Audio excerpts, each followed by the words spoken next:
still feel like I have to kind of redo that intro given I have the new guest stars. But anyway, hello everybody. Happy Friday. Welcome to Awesomecast episode 51.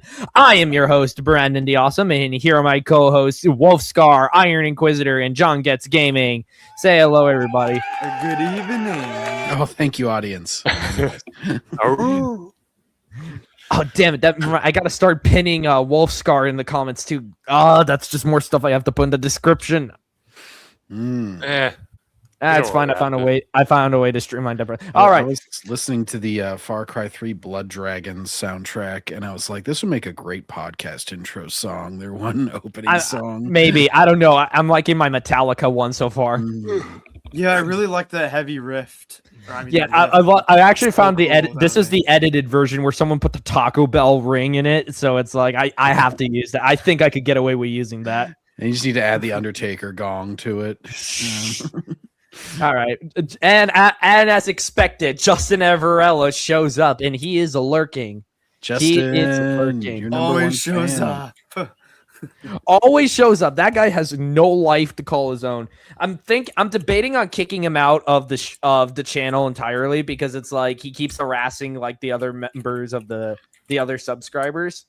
Because it's like it's not just me anymore. He's actually going after everyone. Oh yeah, I've seen him commenting on other people's shit. And on some of like Lucky Kennedy's and stuff, he'll like comment positive things. Look, apparently Lucky Kennedy says I now find sexual harassment hilarious because I shared that one Daredevil panel that was completely out of context that I found hilarious. Oh my gosh, it's a comic. It wasn't a real person, you idiot. And on top of that, it was an out of context panel. Of course, I'm gonna find it hilarious. Sort of like that one that they always show where they're like, you need a good hard dick instead of an Iron Man or something. Okay, XX Captain Ninjax is in the stream, and I will say he is indeed first because Justin Avarello doesn't count. Nothing he says is valid. He has absolutely no accomplishments in life except being a complete total jerk. Gerson FC, welcome to the stream, my guy. Oh, he's over on Rumble a lot of times whenever I'm streaming and stuff. I'll have to go. I'll go around and upload like all the content I currently have on here over to Rumble at some point. It's make easy to that simul stream too. Actually, I thought YouTube punished people for doing that unless they got rid of that. No, well then I don't do that. I don't know. By the way, I'm technically they're not by me. They're on the opposite side of the room. But the chicks that I showed in one of the shorts I uploaded, they're because we have some baby chicks right now. They're on the opposite side of the room. Oh, Brandon, I thought you were just pulling ladies. I wish. I wish. I absolutely do wish. I don't know. I keep pulling like some of the most absolute deranged lunatics online for some reason. I don't know why. If you saw me on X today, it was like all on DC. Because those bastards finally decided to replace Alfred with a woman. Oh, jeez. I made a community post about it. I thought the Snyder fanboys were crazy, but I swear since James Gunn, it's gotten even worse with the DC guys. They're both crazy. Yeah, they're just kind of crazy in different ways. Like the Snyder ones are like kind of annoying because they're always like, they were like, all we want is the Snyder cut. And then as soon as they got the Snyder cut, they're like, all we want is a revival on Netflix. It's like, no, you already got the one last thing. Sorry, you don't get to ask for one more. It's been years. We don't want more of Jared Leto's Joker. Oh, can you reach around? Oh. I would say the only thing I would be interested in seeing is Ben Affleck doing a Batman movie because I actually thought he was good casting. But other than that, it's like no. Like my dad thought he was an okay ass Batman, but he liked him as just Bruce Wayne himself. That's fair. He'd have to kind of be like One Last Ride. That's not the name of a comic or anything. I'm just in general the concept. Like he would be at the end of his rope because he's like 50 years old. One Last Crusade. Yeah, there you go. He's the Cave Crusader. Rick R and stuff. This shall be interesting. Yes, this shall indeed be interesting. I have so much crap in crap. I still have Discord open, so I've got several people. What's up, Ricker? And So we're gonna have to. That's just his name. Oh yeah. Cannibal the Dragon, welcome to the stream. Captain Thievius, hello, gentlemen and heretic. John be singled out. All right, it's all right. We're proud of our heresy. We speak heresy at least 50 times according to Lucky Kennedy. Like, I swear, there's Disney not a Star single Wars thing. heresy. There's not a single thing I can say on this channel that does not immediately get taken out of context and my enemies lose their shit over it. For the Emperor. Seriously. Nas could for have the been his- Emperor, yay chaos. It could have been his daughter, but no, let's make a random be the butler. Batman comics, what have happened to you since the new 52? What up, fake fans? Glad to know you're shouting out your own kind, Justin. But we're not fake fans here. We are as real as they get. At least some of the women were still hot Legit. in the new 52, even though some of the Yes. even though a lot of the stories and costumes were kind of messed up. Yes. At least we got the hot women. That was literally like the only good thing you could say about it. Wonder Woman with the black tights, yeah. As Starfire. Randy Savage would say. Hey, Dark Colonel 50, welcome to the stream, man. Nothing much. Disney's White Knight. Ooh, shots fired at Justin.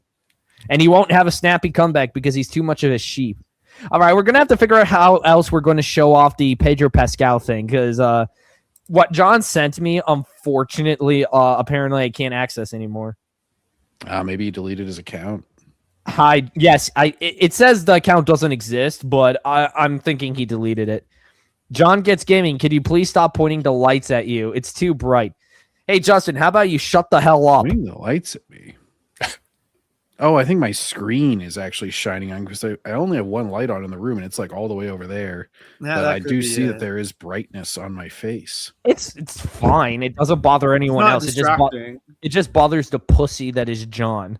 He's always going after you. With the Hey, I'm not a pussy. Well, No. I am, but shut up. I meant Justin. Batman became unreadable ever since Tom King turned the Dark Knight detective into a literal basement dwelling incel that got cooked by cat. I would say he's been unreadable since before that with like Scott Snyder or Grant Morrison, but we all have that one point where we're like, I'm done. All right, so let's see. What should we break down for it? Oh, I have a perfect one. Because somebody shared this on Star Wars Scran's Discord. So we're jumping to CBR, Comic Book Resources. This is What going do to they have hurt. to say? Gross. 10 Star Wars comics that should be required reading for fans. Oh, that should be good. Brace yourself. By Ryan Smith. Ryan Smith is located just south of Boston and is a lifelong fan of movies, comics, music, and all things pop culture and pro wrestling, but don't hold that against him. Why? People love pro wrestling here on the channel. I have yet to get into it myself, but Randy Savage, Hulk Hogan, legends. Oh, Hulk Hogan's a racist. Oh, you can't say that.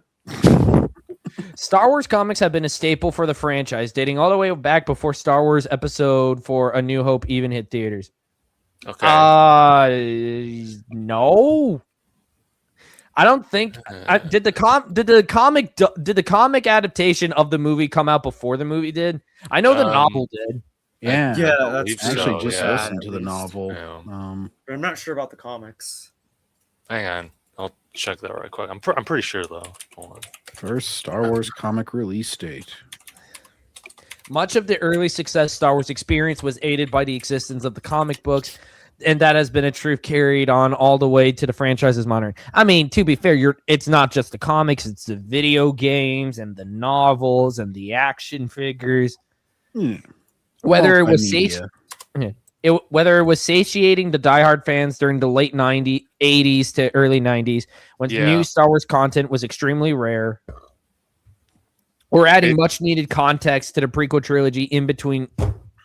Much needed content. We're already dishing out the prequel hate. Oh Yep. my god. They gotta slip in their course. passive aggressive little comment. They're like, "Oh, much needed improvement." Ugh. Yeah, the comic released like a month before.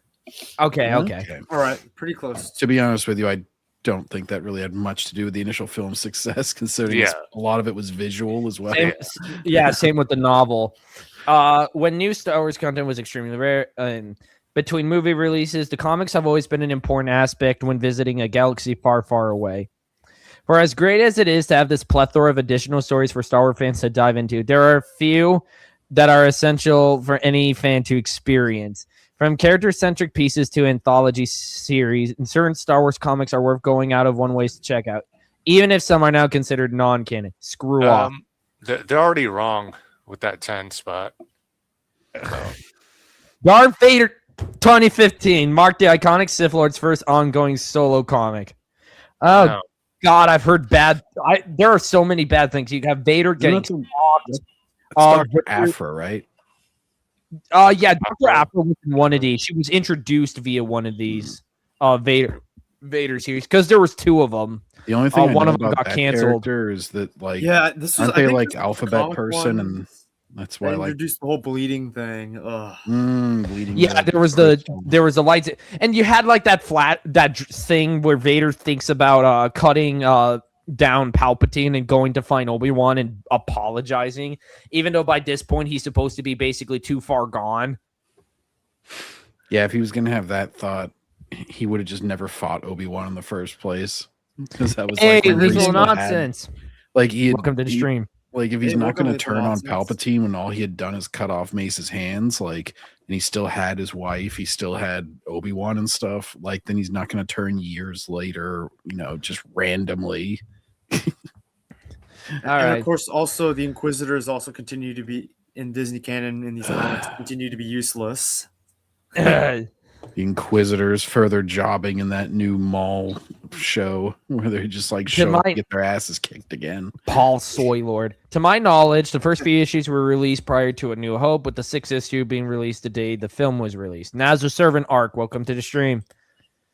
You could add all the spoilers for the movie then if you were like a big comic guy back then. Captain Thievius, where's Legacy, Darth Vader in the Ghost Prison, Shadows of the Empire, Boba Fett, Twin Engines of Destruction, Republic, and Dark Times? Those are the Star Wars comics you're looking for. Oh, there's so many comics you're looking for. We'll see if they make the list. Let's see. So far, we're already off to a very bad start. Star Wars fans recently got to enjoy Charles Soule's great Darth Vader-centric series, Legacy of Vader, which doesn't have anything to do with Vader. It's a Kylo Ren comic. Ugh. By the way, Charles Soule is the same idiot that gave Luke the yellow piss saber. Did you just call him Kyle Ren? No, oh my God. Because if you did, but I don't really care if you did, because from now on I'm going to call him Kyle Ben. I am so sorry, people. You don't have to apologize for that. I just consider it mocking a Disney character. So it's Oh God, I have works. conditioned myself to hate Star Wars so much that I freaking am unconsciously attacking it now. God. Kyle Ben. They're like, shut up. It sounded cool. But it's important to look back at Kieron Gillen's 2015 comic Darth Vader. Gillen was tasked with fleshing out Darth Vader's canon history between A New Hope and The Empire Strikes Back. We already had it fleshed out, buddy. He was in The Force Unleashed partially. While there have been several inconsistencies between Star Wars comics and the films or television shows since Disney took over. Oh, gee, even they admit it. How hilarious is that? Yeah. It's all equal Shocking. canon now, guys. There's no longer tiers. Oh, wait, we're just going to disregard things if they're in a comic book or something. Yep. Canon still dictates that these comics are accurate until they're directly contradicted in live action or animation. So what's the point of being invested then? Well, at least they admit it. Gillen's Darth Vader didn't just cover what Vader was up to in the years between the first 2 Star Wars movies. It also introduced characters who quickly became fan favorites among the loyal fan base, aka they became some of the most Loyal. hated characters among the actual fans. Just they noticed they said loyal. In other words, the marks who are just going to eat everything up no matter what. They're like, we are the only loyal fans, aka we just love everything and consume the slop. Oh my God! I think we have a Disney shill or a fake fan in it. Red 6 down with a Mandalorian and Grogu profile picture. You guys can't take an apology for the sequel. Star Wars spinoff has been on point. What the hell is this sentence? What the heck? You I'm guys, trying to can't figure out where the period was supposed to be because Oh, you guys try to have fun, people. fun. I hate that word. fun. I hate that word now. Let's go rot in the sun. You know what? Here's how we have fun here on the channel. Red 6 down. I think you might approve of how we have fun here.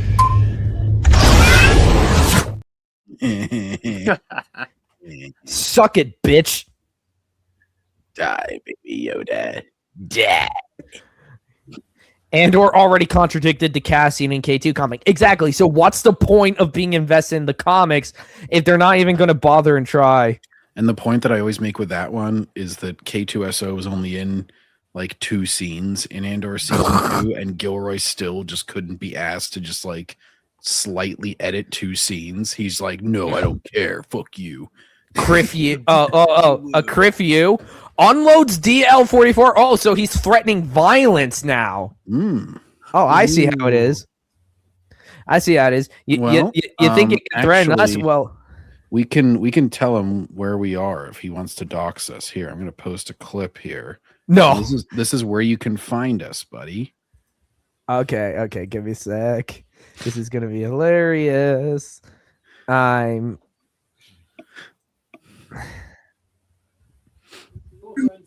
Okay, here we go. All right, pay close attention. Red 6 down. I've been in the danger zone. Yeah, I've been in the danger zone east of the Pacific Ocean, west of England, south of Mars, and north of hell. Out to the South Valley. Yeah. Because my own store imitation Elvis, yeah, that doesn't know the difference between a guitar string and a G string, yeah. That's funny. No, that's not funny, yeah. Everybody is super serious in the danger zone. That's romance into the danger zone, yeah. All right, I think you have danger zone, yeah. But yeah, you can find us here in the danger zone, man. East of the Pacific and north of hell. Damn right. Yes, I think Vader does find Exegol in the comics too, and he never tells Luke about it. By the way, son, there's this planet where Palpatine has like a giant ass star destroyers with penis lasers, that he's going to wait 30 years to use for some reason. Luke, you must go to the other galaxy where Ahsoka is. He's like, what? He's like, yeah, I've been hanging out with her sometimes. She's like way off with these space whales. He's like, space whales? That sounds retarded. He's like, yeah, it kind of is. Yes, it does sound retarded, son. He just starts telling him all the Ahsoka spoilers, and Luke's just like, what? Because Luke actually finds Exegol. And he doesn't do anything about it. Nope. It's just like, oh my god, they're doing the Clone Wars things again, where all the characters know all the spoilers and just do nothing about them. Only it's even. Hey, dumber Wildcard, welcome to the stream. Spoilers. All right. Back to the list. All right. Okay, the morally ambiguous Dr. Aphra, aka one of the most annoying bitches in the entirety of Disney Star Wars. I am so glad she's not in a live action, like any of the animated, like any of their shows or anything yet, but dear God, she was insufferable from what little I've read of the series. I think they've forgotten about her. I think so too. Made her first appearance. Even gave Aphra a try, and I thank God I didn't. Made her first appearance in Darth Vader #3, along with the shady droids 000 and BT-1. They're essentially bizarre alternate versions of C-3PO and R2-D2. They're literally just like the most uninteresting. It's like R2-D2 and C-3PO if you made them into like serial killers and sadistic. And I'm like, we already had C-3PX from the original comics. The assassin droid that actually looks like C-3PO. And X makes it extreme and edgy. He's a good character, though. I know. I just laugh because like everything in the 90s / like early 2000s got X put in I read somewhere that he actually worked. I actually read somewhere C-3PX actually worked with Darth Maul, so that was cool. He did. He got modifications from Darth Maul. Cool. Nice. And it's like it's stupid to me that apparently, because when they find the stupid evil R2-D2, it's like, oh, he destroyed like an entire base by himself, and I'm like, you're an astromech droid. How the hell do you do that without somebody plugging you full of blaster holes? the entire base had trash compactor walls. So just like in A New Hope had been established, he can just collapse everything on people. While these concepts could seem corny on paper, Gillen's incredible storytelling made it feel natural and led to this Darth Vader run being praised as one of the best modern era Star Wars. So I rarely see people bring up the Vader comics. Like once in a blue moon, I'll have some idiots say, "Oh, the Vader comics are some of the best stuff in Disney Star Wars," and yet I barely see anyone talk about them. Dude, the only thing that I know about Dr. Aphra and like the whole like that one Vader run is that like apparently she's some sort of representation. They were like, oh, she's like an important character. You know how they say that? I think Dr. Aphra is a lesbian. I could be wrong. Okay, that must be She why. is, yeah. This is back whenever I would watch like Collider shit, like back in the 2010s, and it was like, and they would always just like bring it up super briefly because they probably hadn't actually read it, and they'd be like, "Oh, guys, you know some of this EU stuff is great." And of course, they were talking about Disney's EU, and they're like, "Oh, like Dr. Aphra, great character, very important representation." And they would never elaborate beyond that. That's how you knew it was a super shallow character that was just there to check a box because they never say anything beyond just this most surface level shit. All right, give me a second to type something. I am busy kicking someone's ass. And Charles Soule wasted 3 years and 50 comic issues telling the same storyline 3 separate times. Wait, which one was that? It was one of the later comics or later Vader series. Yeah, I think it was. So what is he, like the new Brian Michael Bendis? Yes. Was he tell the story the same story all the time too? Yeah. I mean, his stories really drag for years on end. It's like why when I read like the one good story he had with Ultimate Spider-Man, it's like I have to be in a specific mood for it because it's like there's just a lot of repeating of dialogue, like in quick little phrases. There's a lot of panels that are drawn that just don't do anything. It's like, get to the damn point.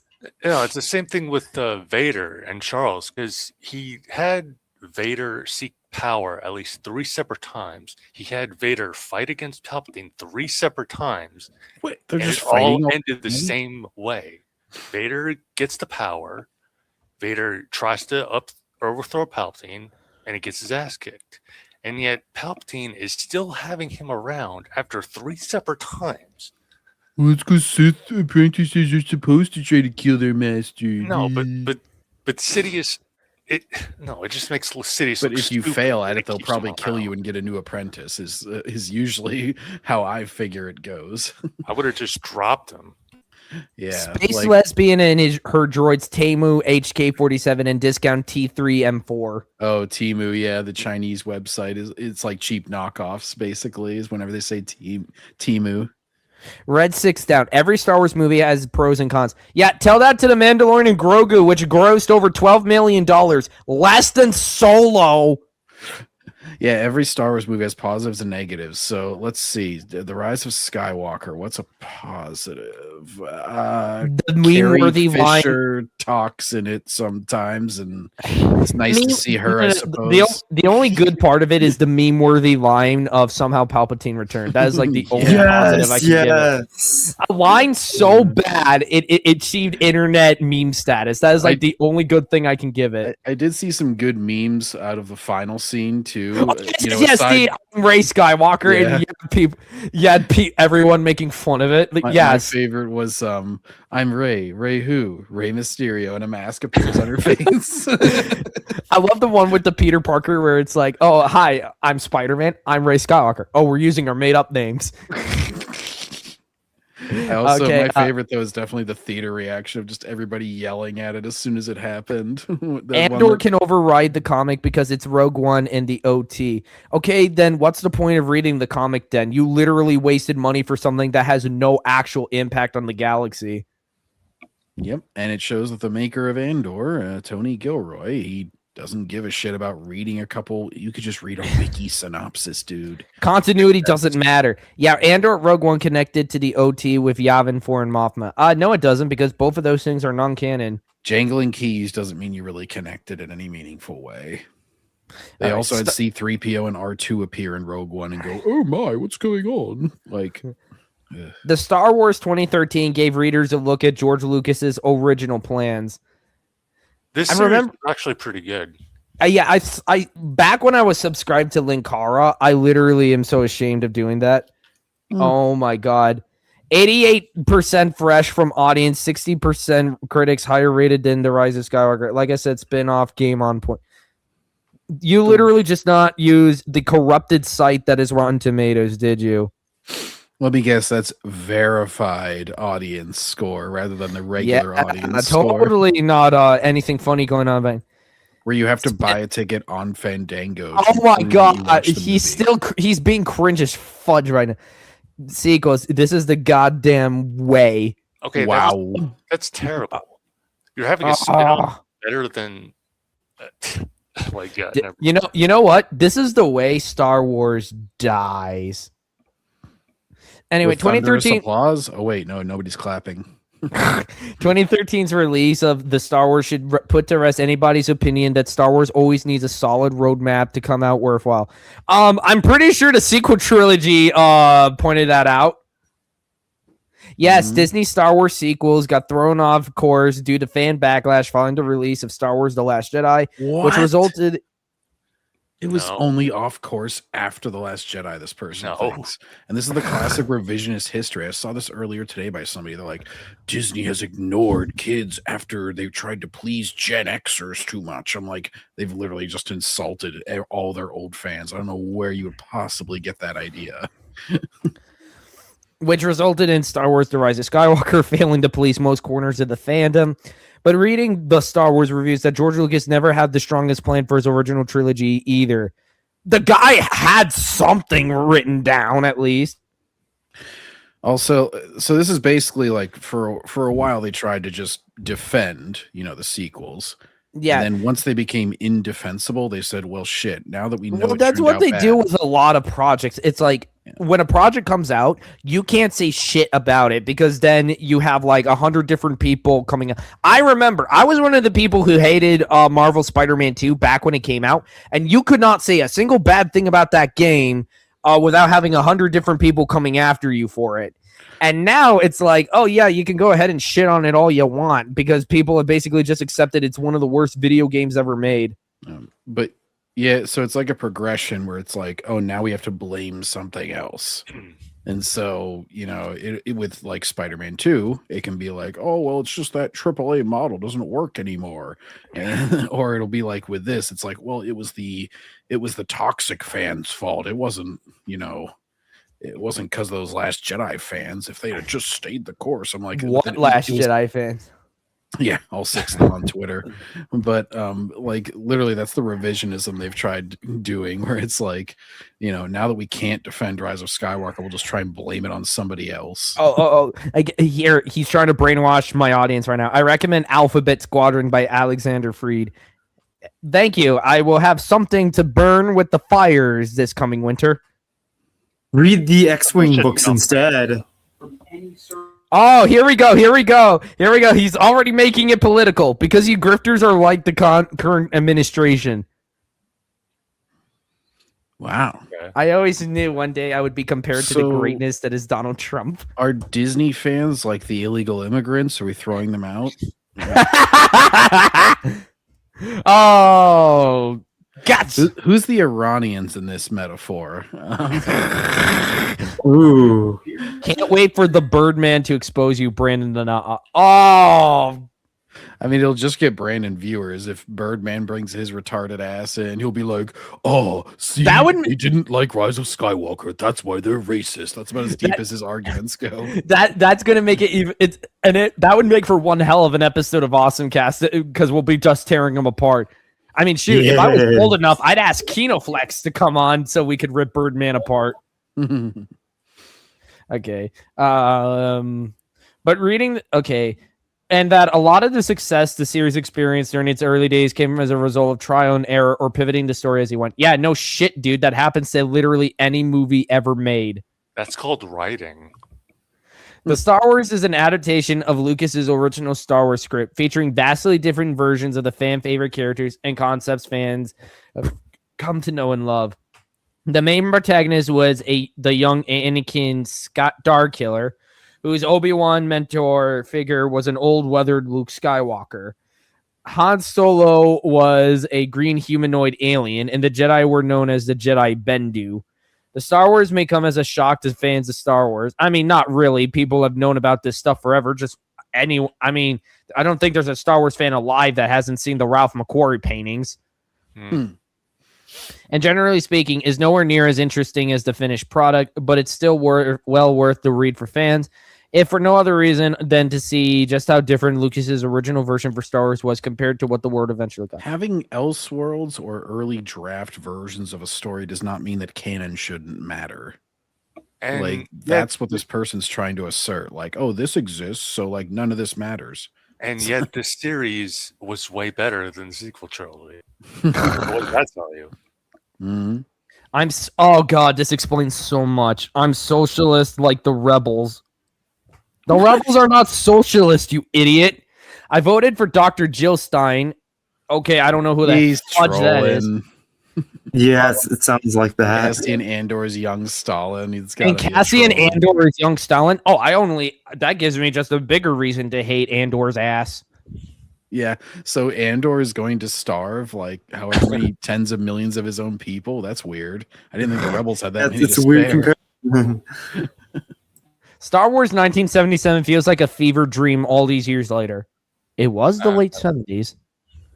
It's a pretty timeless movie. I don't know. Like, there's some effects, I guess, and like hairdos, maybe. But like, that's really the Darth Vader helmet will never cease to make me laugh with how goofy it looks right here.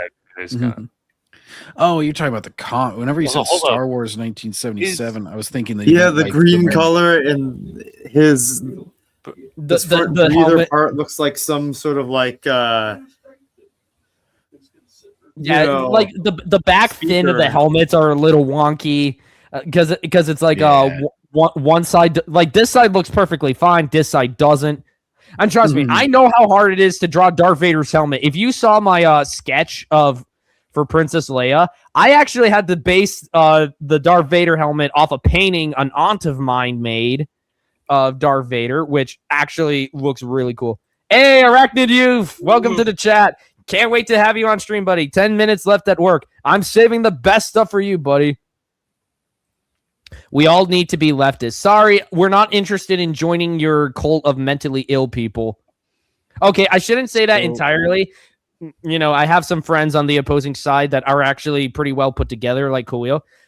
We're not interested in becoming Brandon, I actually have a tutorial for drawing women because you mentioned you had problems drawing Princess Leia. This is from Ichiro Oda, the author of One Piece, the most popular comic of all time. Oh my god, I've seen this before. It's like your banner on X, I think it is. Yeah. For everybody who thinks Oda is a leftist and goes with all their culture war crap. Look, just because women have huge boobs doesn't mean Oda's strategy is pretty much draw two circles and then an X to make their waist. I gotta actually try that because I've been thinking of drawing again, and I am so scared of doing it. Yeah, I need to get back into drawing myself. There was also an episode of The Simpsons where Homer demonstrates how to draw Homer. He's like, here's how you draw Daddy, sweetheart. He does the basic drawing process of making a Homer Simpson. It's pretty funny. Classic Simpsons, man. Debuting over a month before Star Wars Episode 4 A New Hope was ever released into theaters. Well, back then it was just called Star Wars. 1977's Star Wars #1 gave readers their first official glimpse of a galaxy far, far away. This early run was a pivotal moment in comic history, establishing Marvel's credibility. Marvel already had credibility by this point. What the hell? I mean, Marvel had Spider-Man. In the 60s. Yeah, and true. Yeah. Marvel already had, some. You could say further cementing their, It makes it sound like it was like the start of Marvel. It's a little weird to phrase. Yeah, I mean, shoot, Marvel would go on to do the very first Transformers comics run, which is very interesting to say the least. God, these people have no life. Yes, Justin, you have no life. Yeah, talking about yourself, Justin. Like, you know what? I'm gonna put this guy on timeout before I have like a political civil war erupt in my chat. Classic Birdman maneuver, the projection. And becoming a hit comic almost immediately. Despite its runaway success, 1977's comic adaptation featured many differences compared to the final movie. Well, no shit. It worked with an early bit of it worked with like the early script. Most adaptations do this. I mean, the Transformers Dark of the Moon novelization actually has a completely different ending than how the movie does it. Oh, including does Sentinel Prime still turn bad? Yes, I do believe so, but it's like the war ends on a truce between Optimus and Megatron, which frankly, I prefer Megatron just getting an axe to the head. Including I want your face. That's a different Transformers movie, but that's Revenge of the Fallen is still like good fun. It has some like good action in it. An extremely skinny at once. An extremely skinny mustache Jabba the Hutt, and the inclusion of a deleted scene featuring Luke's friend Biggs Darklighter. Yeah, so I've actually read these early comics recently, and I actually have to try and find a Dark Horse omnibus of these. The Jabba one is pretty funny though, because like apparently later on, once they actually show Jabba in like Return of the Jedi, they explain it as like, oh, he had a decoy who like was claiming to be him, because they run into Jabba several times in the comics and he looks nothing like a Hutt. He's like just a bipedal alien dude. Like Well, let's say Hey, double A, yes. Red 6 is indeed a political troll, not a pop culture fan. Indeed. Brandon, I don't get political. You are. The correct word you should have used there is you do, you idiot. I am the hashtag Bendu. Buddy, you aren't. Buddy, you don't even have enough strength to bend a spoon. I wouldn't be bragging right now. No, he's a retarded space cow from the Filoni Wars. That's from Star Wars Rebels. What followed the A New Hope adaptation was a run of comics that exists as a fascinating time capsule of the state of Star Wars at the time. A decidedly cartoonish space rabbit named Jackson T. Toompergaki, which, by the way, he got dragged into Disney Star Wars. And no, his name is just Jackson. There is no T whatever. I'm pretty sure that was probably Disney's edition. It was just like how they, they gave Palpatine the name Sheev. I hate that name so much. His name is just Jackson. Became a staple of the series, and brother-sister duo Luke and Leia were the romantic core of the series. Okay, again, Lucas didn't have everything planned out. It's more of a love triangle, I would say, but yeah, I mean, they definitely have because that's kind of what the first movie was hinting that if you're going by like movie cliches and you're like, oh, there's going to be a trilogy, look at what happens in this first movie. Like, if you asked me to write comics just based off the first movie, I would probably take Luke and Leia in that direction too. George Lucas had not yet decided the two were blood siblings, so for years until the release of Return of the Jedi, the Luke and Leia romance was played up as a true possibility. This was never more apparent than in this Star Wars comics run, making it endlessly funny to return to these days. Any fan of Star Wars owes it to themselves to read these old comics to find out exactly what the state of the galaxy was before the original trilogy was even complete. Some of these stories, surprisingly, actually still remain canon in the expanded universe, like Sybil, the Mind Witch. She actually does return. And the fact that there's Imperial officers in the Galactic Empire who are aliens. So it's not just Shadows of the Empire came at a time when it was sorely needed. Okay, Shadows of the so good. This list isn't that terrible. You know, we have only like one Disney entry. Shadows of the Empire was the ultimate Star Wars event for those who were in desperate need of more adventures from the galaxy far, far away.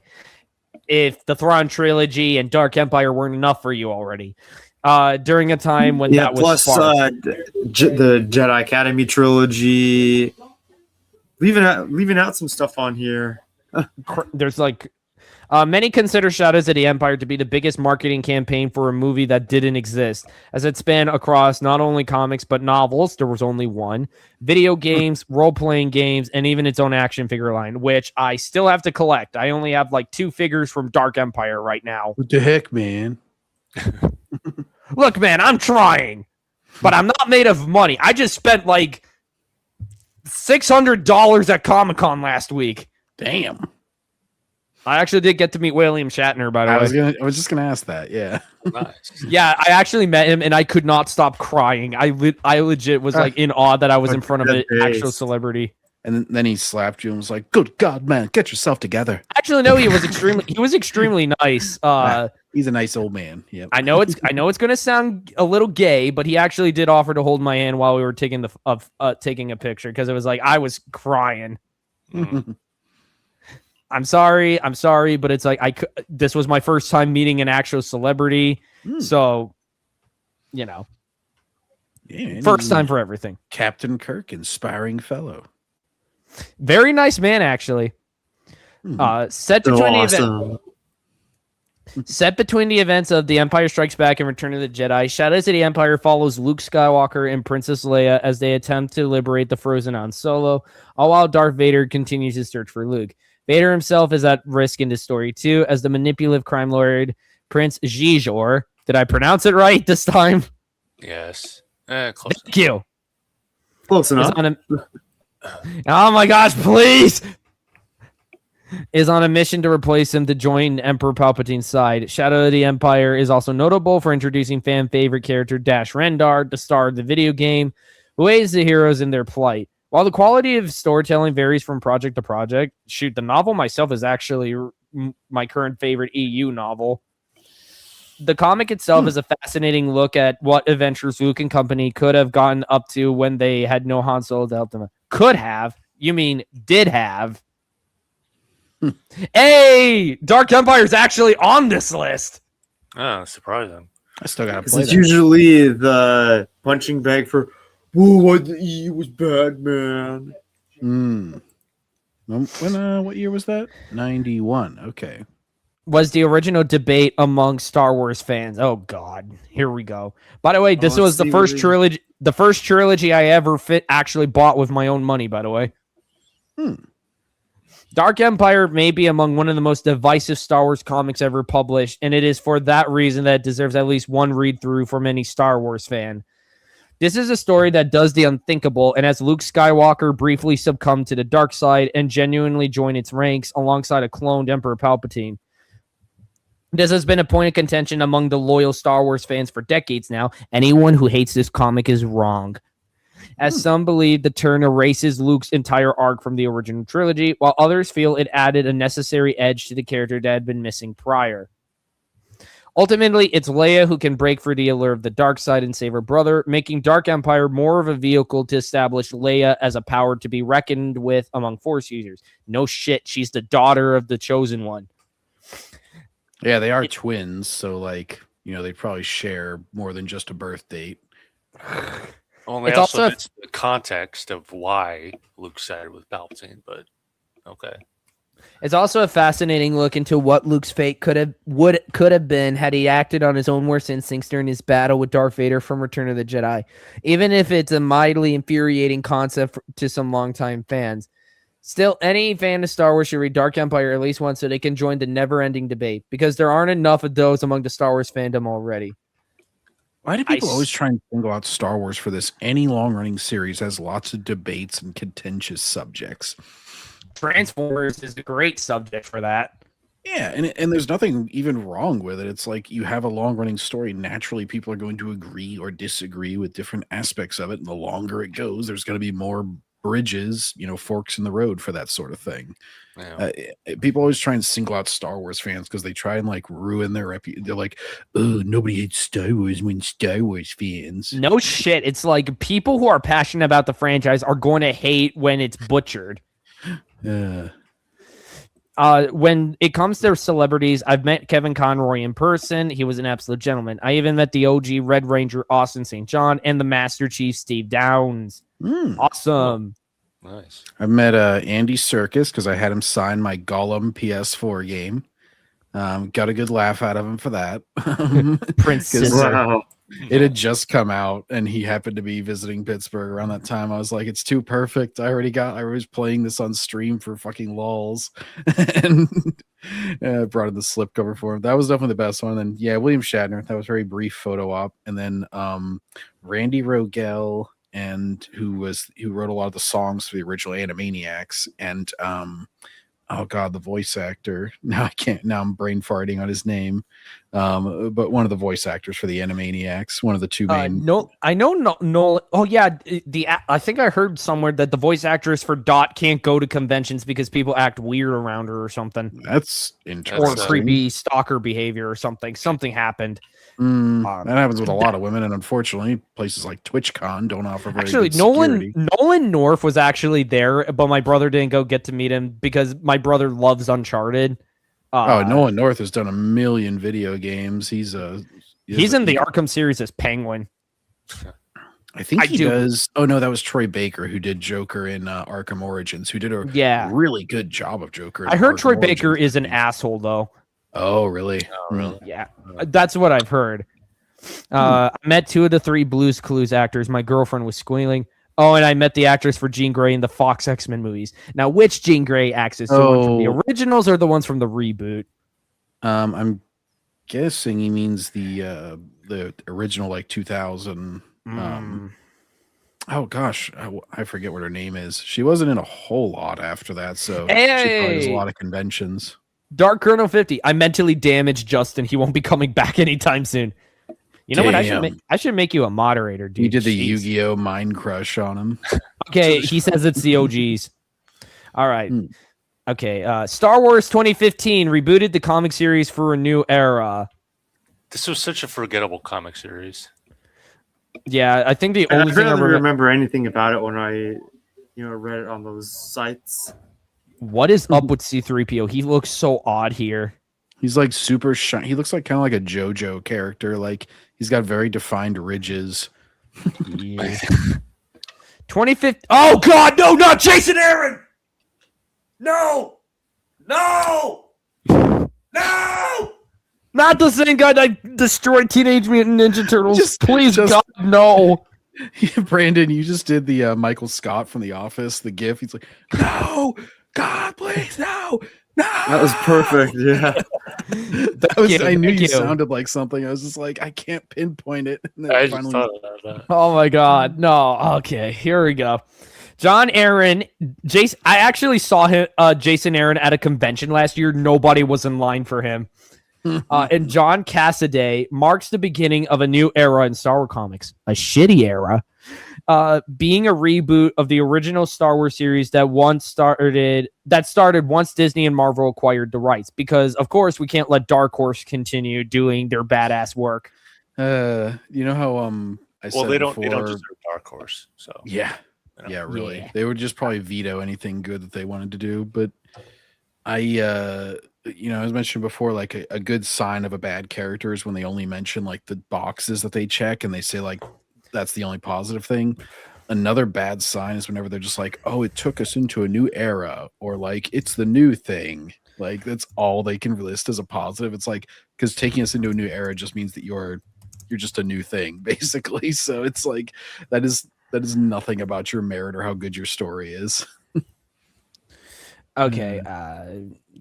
Okay. Like 2015 Darth Vader, Star Wars chronicles the iconic cast of characters on their adventures placed between A New Hope and The Empire Strikes Back. Unlike the 1977 Star Wars comics, okay, come on. You got to cut those comics some slack. They were being worked on while the original trilogy was still being made. You can't. They were still better than this one. They didn't have all the info, and they were working off like they weren't even actually the comics, other than the tie-in ones, weren't even working off like scripts. So they're basically like shooting in the dark. And however, the series has the benefit of knowing how the trilogy panned out and could therefore tell stories that were much more in line with the original trilogy of movies. Empire, Rebellion. I've literally been sharing those two comics series on my. No, I haven't done Rebellion yet. I've done Empire. Star Wars shone brightest during its cohesive crossover events. Why does it have to be freaking crossover events? like Vader Down and the Screaming Citadel, which connected to other books in the newly rebooted Star Wars comics line. How long do you think that lasted? Jason Aaron and eventual writer Greg Pak's vision for the characters and Star Wars Galaxy made it effortless to imagine these stories truly playing out between the main films, which is no easy feat. I don't know. There's a lot of retarded stuff that goes on. Many Star Wars comics could have attempted that and failed in the past. You say that about Star Wars Empire. I freaking dare you. It's So toxic or something. Shut up. So any fan looking to find out what these iconic characters were really up to in between the movies can rest assured that this series delivers stories faithful to the source material. If you were talking about Star Wars Empire or Rebellion, I would agree, but you're not, so you're no. Tag and Bink Are Dead 2001 is the funniest Star Wars has ever been. I don't know. They're Skippy the Jedi droid. These comics were pretty funny, though. I can't wait to own them. Yeah, 2001. There you go. Yeah, seal of quality. Perhaps the funniest entry in Star Wars comic history, Tag and Bink Are Dead follows two rebel soldiers who just so happen to stumble into various iconic scenes from Star Wars Episode 4, A New Hope. They actually did do this for, I believe, they actually did it for the prequels too. Yeah. Tag and Bink represent the seemingly countless nameless background characters seen in the films who never seem to have much to do other than fill the frame. Tag and Bink Are Dead took that element of the Star Wars movies and perfectly subverted it by having the two titular characters be far more... every time I see that word, I have to pronounce it like Nerdrotic does. I know.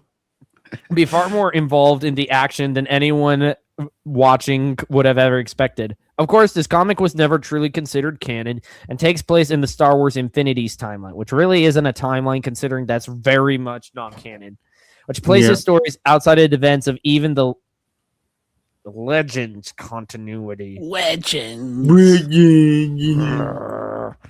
Still, it's endless fun to imagine these two bumbling rebels getting caught up in scenarios that are far above their pay grade. Tag and Bink's adventures continued in The Return of Tag and Bink Special Edition, Tag and Bink Revenge of the Clone Menace, and The Revenge of Tag and Bink, which was a short story found in Star Wars Tales issue number 12. Star Wars 12. I feel like Robot Chicken. Speaking of which, my darling, Star Wars Tales 1999 offers a variety of different stories spanning the galaxy. This was the series that got me back into the EU, by the way. And here I thought it would be like about Tales from Sonic going into the Star Wars universe, but that's fine. Okay.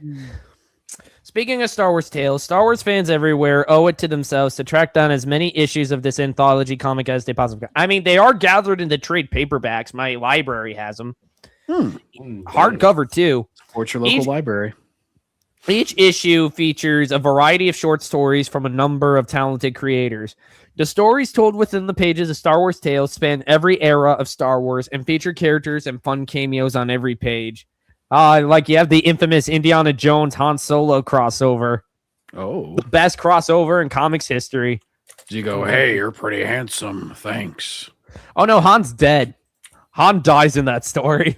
Oh, no. And Chewie becomes Sasquatch. It's actually really cool though. Oh, you had Han Solo meeting Quinlan Voss. You had some really good Darth Vader stories in here too. I mean, shoot, this story right here, the one with C-3PO, that one's actually canon because they actually do reference it in Vader's biography book. There was also a ongoing story with Dark and Nil. Yeah, I think that took like 6 parts for them to wrap that up. And he was also in the Rebellion series too, but yeah, it was pretty good. While not as deep or heavy as other Star Wars comics tend to be, buddy, some of these comics are indeed deep. Star Wars Tales is a great pick up and read style book that scratches that Star Wars itch when one doesn't have a ton of time to get fully invested in a larger story. I mean, most Star Wars comics are usually self-contained. Much like the Tag and Bink series, the stories found in Star Wars Tales are considered out of continuity. Well, actually, it depends on the story. Yeah. Like the Dark Woman versus Vader story, that actually was canon. Yep, Vader Example. killing the Dark Woman. Or no, I don't think he kills her. She just fades into the Force. Either way, it was a victory for Vader. Yep. Or Vader fighting a Darth Maul clone made by a dark side cult. Did you say Vader killed a dark woman? Yes, her name is the Dark Woman. Oh, it wasn't Reva? No. Brandon, why is your voice too loud? Can you keep it down? Is this good enough for you? Oh my goodness. Stop yelling at us, Brandon.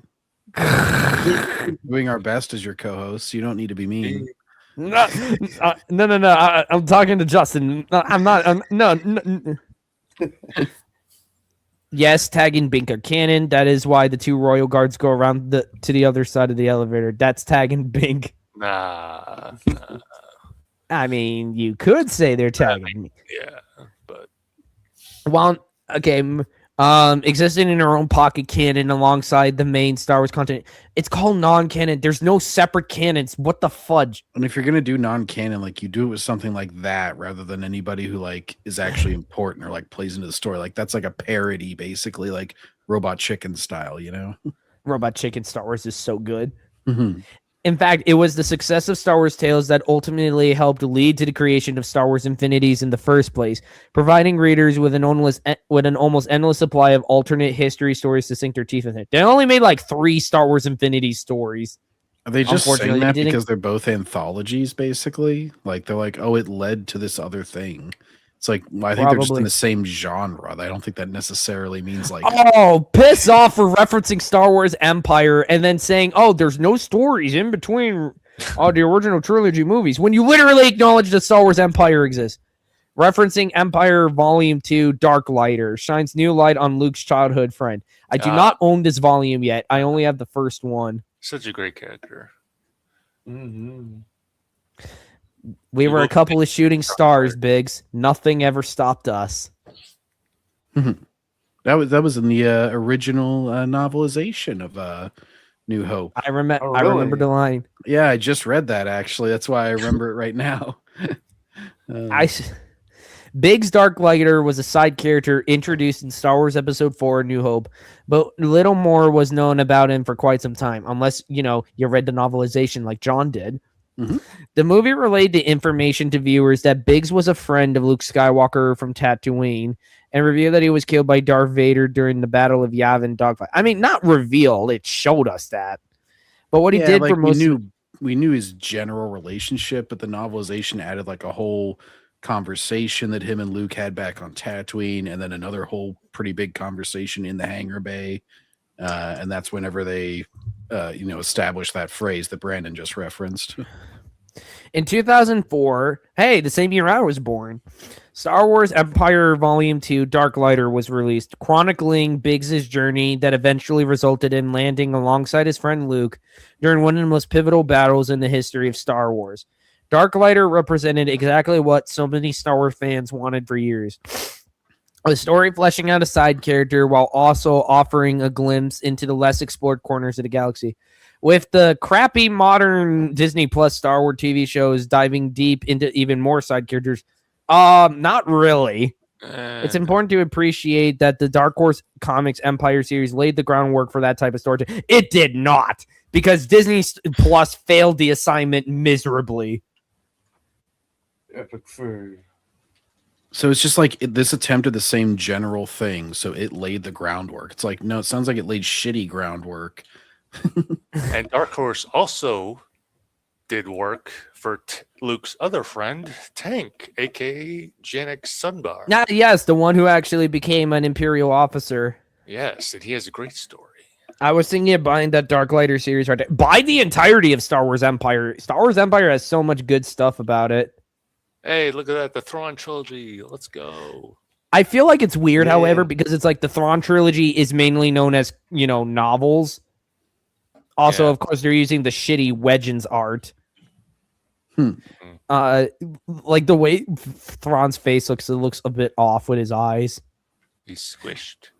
They should give him a pot belly and have him be like slumping over to match up with the Ahsoka show. They turned him into Homer Simpson. And not even good Homer Simpson. Like 2010's Homer Simpson. The Thrawn trilogy, 1995, was considered the true sequel trilogy for years. I mean, it is still considered the true sequel. It kind of has come back around to just being that again because the sequels suck so bad. While originally a trilogy of novels written by Timothy Zahn, first released in 1991, the Thrawn trilogy was masterfully adapted into comic form between the years 1995 and 1998. While for many Star Wars fans, the Thrawn trilogy is the true sequel trilogy, and it's difficult to argue with that sentiment given the quality of storytelling Zahn put on display here. Too bad he became a sellout for Disney. Starring all the classic characters from the original trilogy, the Thrawn trilogy adds to the Star Wars lore in a way that is almost unanimously accepted. And knowing the Star Wars fandom, that is no easy feat. Buddy. The Thrawn trilogy follows Luke, Han, Leia, and the rest of the gang as they deal with Grand Admiral Thrawn, whose main objective is to rebuild the Empire in his vision and retake the galaxy. However, the Thrawn trilogy gave Star Wars fans lore that became iconic in the time since the stories were published. It introduced Mara Jade, Luke Skywalker's future wife, as the Emperor's Hand, who was initially in direct opposition to Luke. It introduced Han and Leia's twins, Jason and Jaina, as well as the unhinged Dark Jedi Joruus C'baoth. Many elements introduced in the Thrawn trilogy found their way to the modern Star Wars canon in one way or another. Oh no. Including Thrawn's growing presence in the galaxy, but never was it presented more competently than in Timothy Zahn's incredible sequel trilogy. Okay, at least you admit that even Disney screwed it up. Yeah. Okay, that list wasn't too terrible. Completely. That was worst, but... Okay, real quick, another article before we dig into the Mandalorian and Grogu. Holy crap, an hour has already passed by. How the hell does that happen? That's crazy. And we still gotta get to some of the other crap that's on our list. Sheesh. When did that come Ooh, out? I saw this one somewhere. I didn't read it because I didn't want to cringe. Oh yeah, Gizmodo. Real quick, I was trying to decide which one of these many Mandalorian and Grogu reviews we should review after this. Okay, real quick, just gonna check Discord. Okay, I've still got people bitching about. Shut up with the ads. I'm trying to check something real quick. Ads. Okay, sorry, guys. I get sidetracked easily sometimes. Okay. No worries. Dave Filoni is right about Darth Vader and Anakin. No, let's see. Jermaine Lucier. A recent quote from the president of Lucasfilm has lots of people angry, and we're setting the record straight. Are you? Because I feel like you're just trying to twist the lie even further. What the hell is this? Dave Filoni is right about Darth Vader and Anakin. Oh my god! Your article with Dave Filoni is right. For some reason, the art style right here makes Vader's helmet look very lumpy. He's like, I have visited Chewbacca's child, and I have taken. Scenes from the Soy Lord show. Yeah. Think it is. Oh, gosh, he appears in fucking everything because they try to get the cheap nostalgia. Yeah, this is Maul Shadow Lord, Soy Lord. Lucasfilm president Dave Filoni knows his Star Wars. No, he doesn't. I mean, he knows he knows his Star Wars not very well because he can't even keep his own crap straight. He's been working in that world for almost 20 years and failing spectacularly. First with Somehow TCW, he gets worse as time goes on. That's the crazy thing. Then Rebels, the Mandalorian, Ahsoka, and much more. When he sits down to discuss the franchise and the philosophies behind it, it's a joy to listen to because he gets it in a way few people do. Yeah, he gets it like a total retard. Oh, God, he gets it like a toddler. Toddlers are smarter than him. He's like, I can't keep my own story straight, so it's just a campfire story. But sometimes you have to read a few inches below the surface for the full expanse of that knowledge and to expose him as a filthy, stinking liar. He has no long term. I've become convinced, like actually studying Clone Wars now, like he just forgets things a week afterwards. Like he introduces these wild concepts that are completely changing the universe. Like he must have been the inspiration for the Holdo maneuver, where they're just like, oh, let's just introduce something that breaks the entire war, but we just will never mention it again. Seems like something that would have been his idea. I There's know a massive he is EMP Lucas's bomb. second hand. Right. Now comes the part where we throw our heads back and laugh. Ready? Ready! Like just recently, Right, he's totally George's second hand. That's why he completely destroyed everything. there's like a season 3 episode or something where they just introduce like, oh, the clones are fighting the droids, and they use this EMP bomb that destroys an entire droid army, and then they just never use it again. It's like, okay. All right. Earlier this week, Filoni spoke after a screening of the Paul Soy Lord finale in which Darth Vader appears. Vader may be long gone in the movies, but in Star Wars television, video games, and comics, he pops up from time to time because we got to parade him around like a little puppet because God forbid we actually, try.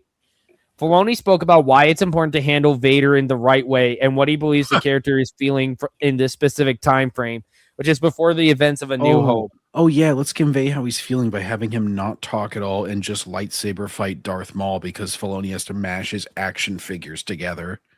The full discussion is here, but for the purposes of this article, we'll highlight just this taste, and this is exactly what we'll rip into.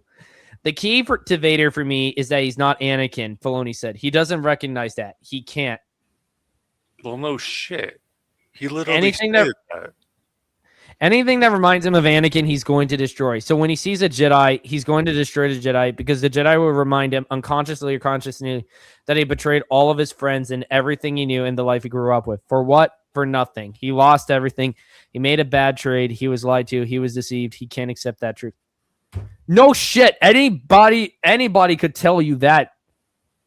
That's like the most basic thing about Vader you understand. I mean, I wouldn't say the Jedi remind him of him being Anakin, but yeah, it's kind of like, I'm not sure if he's really like not Anakin anymore. Wouldn't he just be kind of unaffected by stuff from Anakin Skywalker's life if he's trying to? I mean, I know he doesn't set foot on Tatooine because he doesn't want to. Yeah. No, he did. Apparently. When did he? In one of the Marvel comics. I was talking about in the EU. I usually default to just talking about real Star Wars. He never sets foot back on there in the EU. I know he went back and he killed more Tuskens for no reason. Yeah. Like he legit has no reason to do it. He just does it. Yeah, they're like nice people according to the Book of Boba Fett. I don't know why he would kill Tuskens.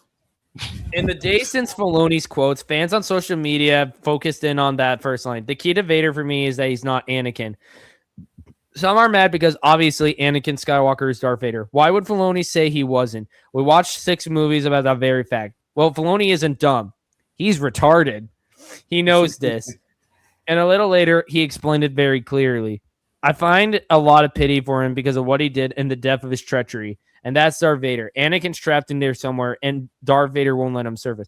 No, it's more specifically Anakin buried himself deep within and just tries to block out, everything else because he believes that, there's no going back for him. Mm-hmm. He's not saying anything that any fan wouldn't know. See, Filoni isn't being literal here. He knows that literally Darth Vader is Anakin. I don't know. Knowing Filoni, he probably is being literal. He's being metaphorical and using Anakin Skywalker as a way to describe the powerful, loving, yet flawed Jedi we saw in TCW. Who we saw in TCW wasn't Anakin Skywalker. You cited TCW over like the movies or the actual EU? main canon source. Like... The foundation. Remember, guys, this TCW is just a Filoni mark. prequels. And Darth Vader as the evil, violent, unforgivable version he's become by following the dark side. Same person, two sides. And on Maul's Soy Lord and beyond, the Vader side is very much winning. Vader is literally not a split personality dude.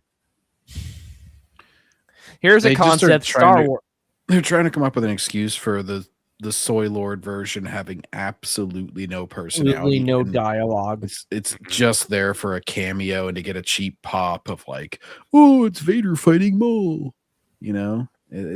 How many there is people do no you think character will there. try to use some of the stuff that happened in the whole world between world thing in Ahsoka as proof of there was a split personality?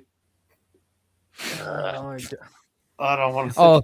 Oh, this was great. This was great because I remember this. Tuscans remember Anakin. It was in one of the expanded universe books. This is actually touched on in both the Obi-Wan and the Luke Skywalker biographies. I know that.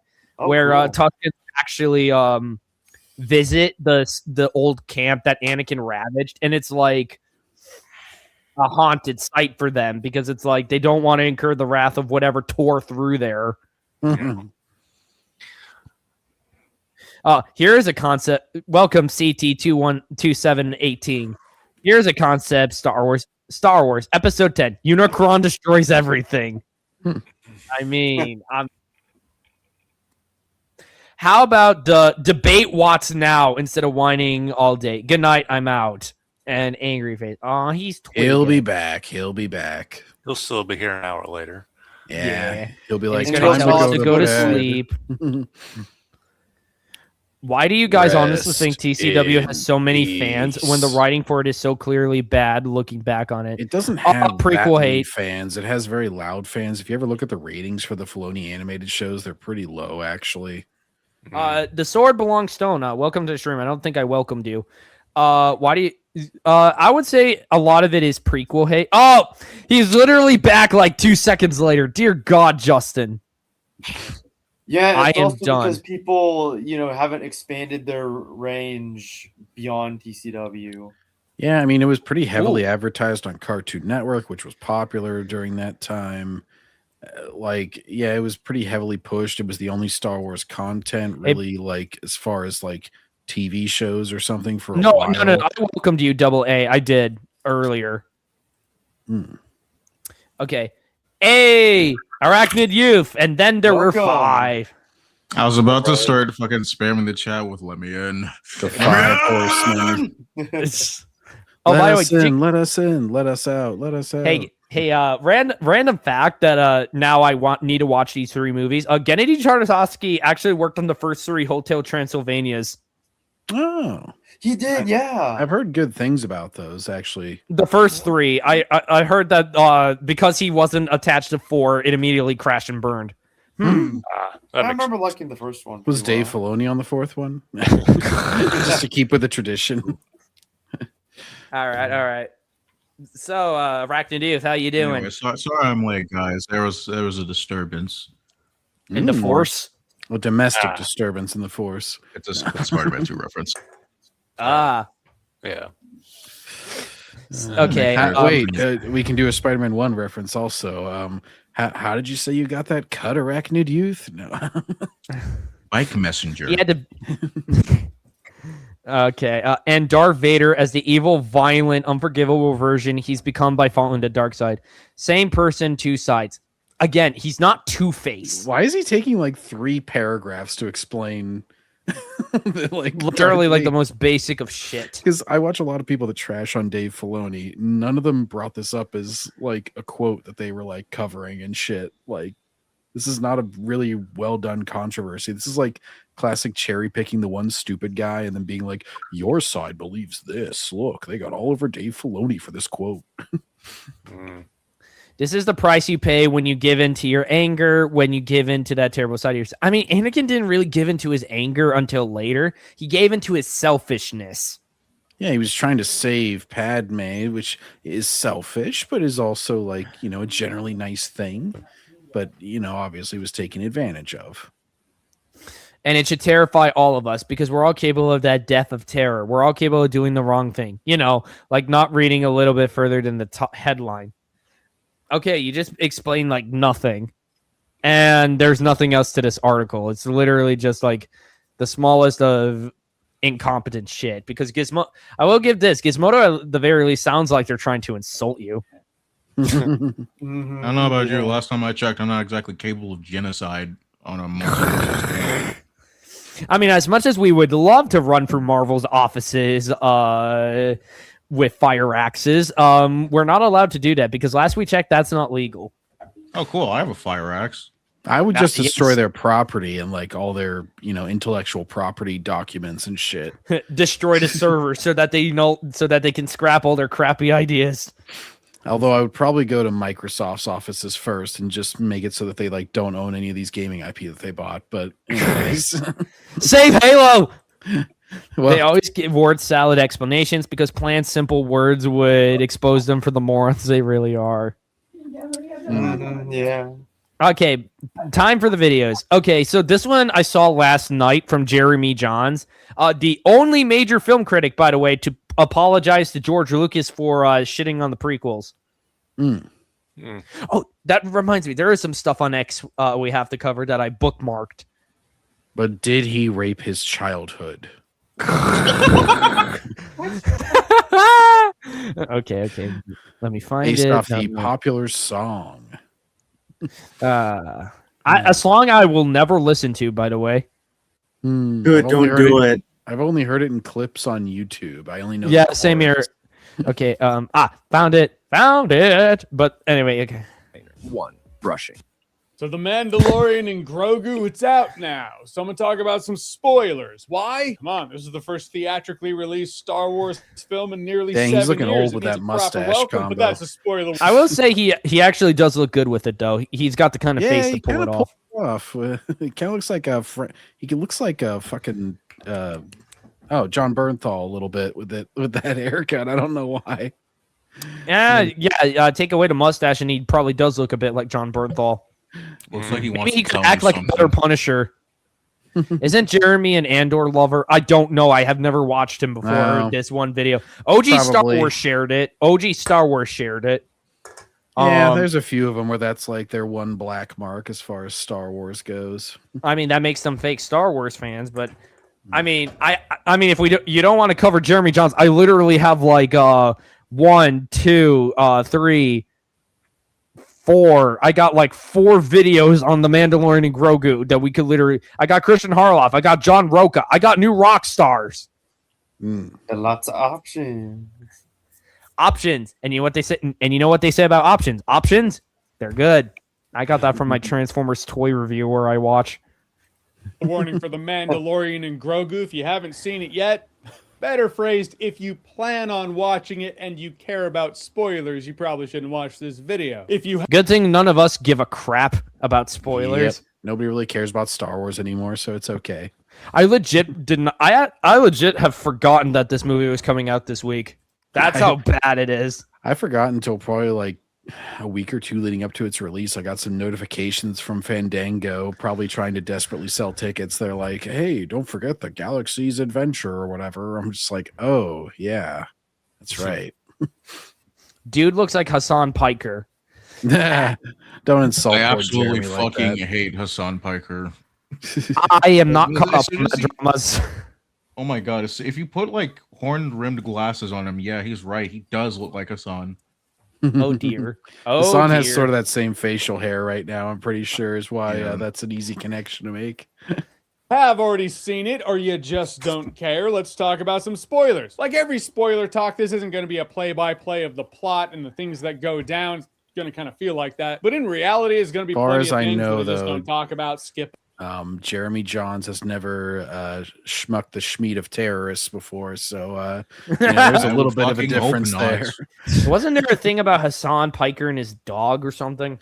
Yeah, he shocked his dog and tried gaslighting everybody into believing he didn't. But anybody with a brain can tell he did. Instead of like using it as any sort of basic training tool, he basically keeps his dog like in the same 1 foot square space for like his 8-hour streams. Yep. And That like is so- busts them if they like even exit that little area. Oh my god. He made up so many lies for that situation too. First, her claw got stuck or something. And then it got so bad eventually he started saying, "Oh, but she wasn't wearing the collar at all." even though you can plainly see her wearing something on her neck that has a bright fucking light on it. And then he tried to say it was a vibration only one, which I can speak from experience. They don't work if you only use the warning on them. But anyway, Also, the company themselves came out and said that it is a shock collar that Hassan used. As somebody who has grandparents that have dogs, I literally cannot stand to see dogs hurt like that. No, I'm not PETA, but nobody likes PETA. I don't even think PETA likes PETA. Now you just sound like Lois talking to Peter from Family Guy. Oh, PETA. PETA, the horse is here. But by the way, one of the reasons I like this review is Jeremy does have a fun running gag through it that you're going to see in a bit. And Grogu starts out, well, I already talked about how it starts out in my spoiler-free review. But, he's badass bounty hunter. Then we get to the CGI walker scene. The noticeably CGI. God, it looks so bad. Oh, that scene. It would look good for a fan animation. This is an official theatrical project. Oh, no. It only cost 160 million, bro. It's practically free. Spider-Man Lotus looks better than this, and I think that released in an actual theater. Isn't that like racist? The racist Spider-Man? Yeah. Oh, my favorite. He's like, I decided to patrol this neighborhood because 13% of the people live here, but they committed 50% of the crimes in New York. And he just starts webbing. Come on, Miles. It's just a word. Your people say it all the time. Many reviewers are telling people to go see it on IMAX, but since it is more expensive, they're attempting to make more money. I mean, thanks, bro. That's been a thing for a while. It's like, you gotta see it in IMAX. You gotta see it, or you gotta see it in 3D before that. It's like, dude, the Collider people used to push fucking 3D for every other movie, and it was like, and they would always preface it with, I know most movies suck in 3D, but this one is amazing. It'd be like the most basic 3D ever. You'd be like, oh, you lied to me. Actually, speaking of movies, I'm actually going to go see Batman '89 next Saturday. Oh, nice! Now that's a good theater experience. In theater. Yeah, that's an awesome theater experience. I think the only 3D movie I enjoyed from that time period was fucking Spy Kids. I know I saw The Phantom Menace in 3D. Or maybe it was Shark Boy and Lava Girl. Oh, God! I've heard about that one. The only movies I've seen use it like somewhat effectively, because I didn't see Avatar in theaters, any of them. But I've seen Doctor Strange, the first one. That actually had some cool 3D sequences whenever he's morphing the whole world and it's going into like, all the different buildings are expanding and everything. That was actually some really cool shit. And then like the live action Jungle Book, although that movie sucks too much to be worth it, but like I will say they at least used the 3D effectively. I can't believe Bill Murray's like a 99% CG movie, so it was a little bit easier. I can't believe Bill Murray's in that one. Yes. Oh, and Christopher Walken. He voices Baloo the bear.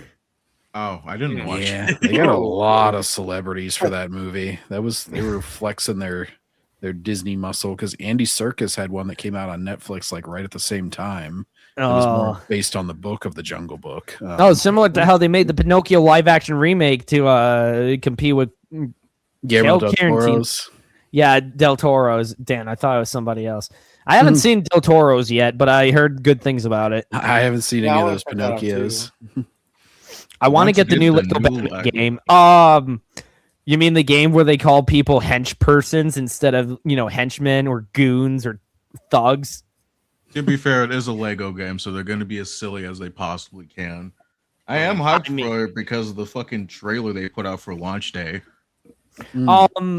It looks okay. I mean, I freaking don't like the voice acting for that game because it looks That's the main one that I heard was that the voice actor for Batman was horrible. Real life fake wizard actually said we finally have the worst Batman of all time. I would say him and the guy who did Caped Crusader are really bad. Speaking of Batman, I just started playing the Telltale Batman series because I got it free on Epic.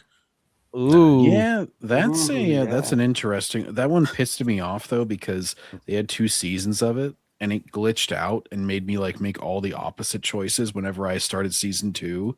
Like in a Telltale game, they'll like review everything at the start of what you did last season. And like I started season 2, I had my save file. It's like, okay, upload your save. I'm like, yes. And they're like, okay, so you did the opposite of everything. And it's like showing the scenes. I'm like, I don't remember that. What? I didn't do that. Happened to me. The only Telltale games I'm actually really interested in is the Sam and Max ones. But that's because Sam the Tales from the Borderlands one, I haven't played the second one, but the first Tales from the Borderlands was actually really I fun. forgot they also did a Wallace and Gromit one too that I gotta play at some point because I love Wallace and Gromit. They also did Jurassic Park, and My brother would probably love that one. I know they did Back to the Future. The Back to the Future one I've played. That one is basically Back to the Future 4. Like they take it after the third movie's conclusion. But the DeLorean. Well, and they get Christopher Lloyd and Michael J. Fox back to voice the characters. So it was actually they got Michael J. Fox to reprise his role for the older version. Oh, that's right. I forgot. Yeah, he only appears as like a cameo like a few times. Hey, it's the thought that counts. Yeah, but that's how you do a good cameo. For Marty is really good. All right. Yeah, he does a really good impression. And then the Jurassic Park one, though, is basically lost media because you can play it on 360, I think, by like the 360 version via backwards compatibility, but like you have to like buy a Steam key because they don't sell it on Steam anymore, I'm pretty sure. Like, damn it. Listen. I'm a pirate. We sell mini Cs. Yeah, that would actually be an interesting one to play because apparently it wasn't very good, and then they've never like re-released it or anything. Holy Erkin shit. There are thermal detonators in this walker that the Mandalorian and Grogu are in. Grogu's all tapping on his helmet like, dude, there's detonators back there. And he's like, I know, I got to get this shot. Hold on. And the clock's ticking. It's just going beep, beep, beep, beep, beep, beep, beep. You know these things are going to blow up. Because everyone forgot that little baby Yoda has the Force and he can just be like, whoop. All good. I threw the detonators out the side of the walker because it's definitely open. We're good now. We're fine. But he takes out his target, gets back to base command of the New Republic. End of episode 1. I like the consistency of Jeremy Johns where he's had the same like red background, kind of the same outfit, and then just like kind of review style for like however many years, like probably 15 years or something at this point. Actually, really funny. I got a channel Awesome pinged on my Twitter earlier today, and Doug Walker himself, like he looked like he was so tired because he like posted himself like face palming, and he had like the Mandalorian and Grogu poster. So it's he hated it. Yeah, I've been seeing like shills losing their shit on X over the film bombing. I've seen people crying their eyes out. I mean, shoot, I've been mostly arguing over Batman all day on X because reasons. Because they damn replaced Alfred with a woman. I'm still not over that. No, so Alfred's been dead since 2019, and now they're replacing him with a woman to be Batman's butler. Wait, they killed Alfred? Like that's extremely sexist. But I just You're can't extremely prove it. sexist. I just can't prove it. You're like Dokes in the Dexter. Yeah, so it's like Alfred died. So it's like they keep repeating the same storyline where it's like Batman villain takes over Gotham City. Batman has to take his city back. Well, Bane has the city under his control, and he has it that no member of the Bat family can get into the city or he kills Alfred. Damian Wayne gets caught and Bane snaps Alfred's neck. And since then, Alfred's been dead. God damn it. God damn it, Damon. I hate that. Fuck. Damon. Damian Wayne legit has to be the worst mainline Robin. I remember the new 52 like animated movies that they were putting out. It wasn't directed Damian's in those. Yeah, he was like in the first. It was like Son of Batman, and then it was like Batman Bad Blood and shit. Those were very like off and on in the movie series. All I can think of is the line from Injustice 2 where Bruce just goes, "Damn it, Damian! This is a line we do not cross." Oh my god, everybody dunks on Damian in those games. Sigourney Weaver now gives him a new ship that looks like his old ship. He has For no literal reason. Like, why does he have a new ship now? The Razor Crest. Although I will say it makes more sense than that Naboo Starfighter, where Baby Because Yoda you know would be- he's supposed to be a freaking bounty hunter. Yeah, he would have no place to put his clients, so to speak, his bounties, and Baby Yoda would be shitting in there and like stinking up the place because it's only got 2 little seats in it.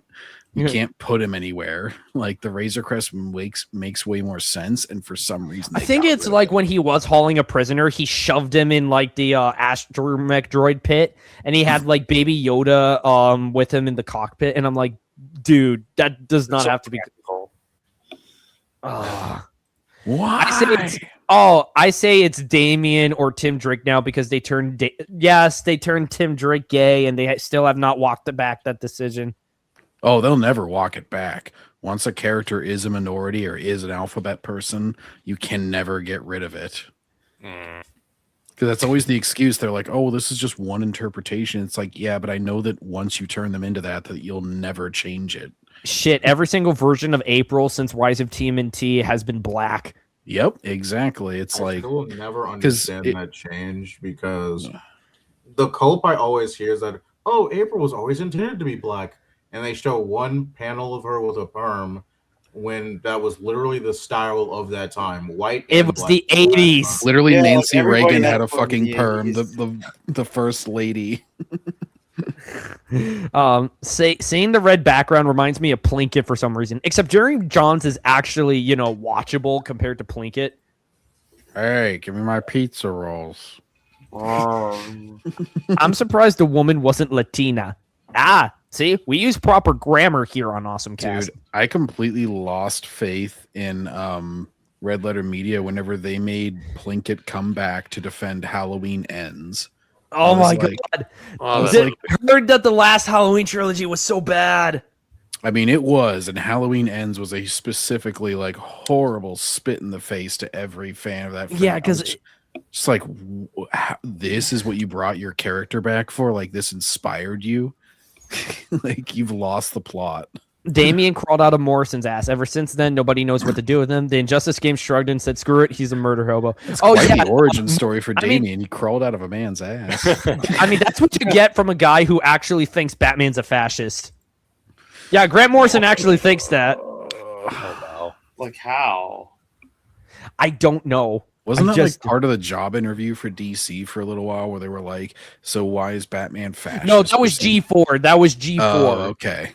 The new and rebooted G4, the one where that had that woman with the nose ring who was saying, Frost. "I'm not as bangable as the last last host."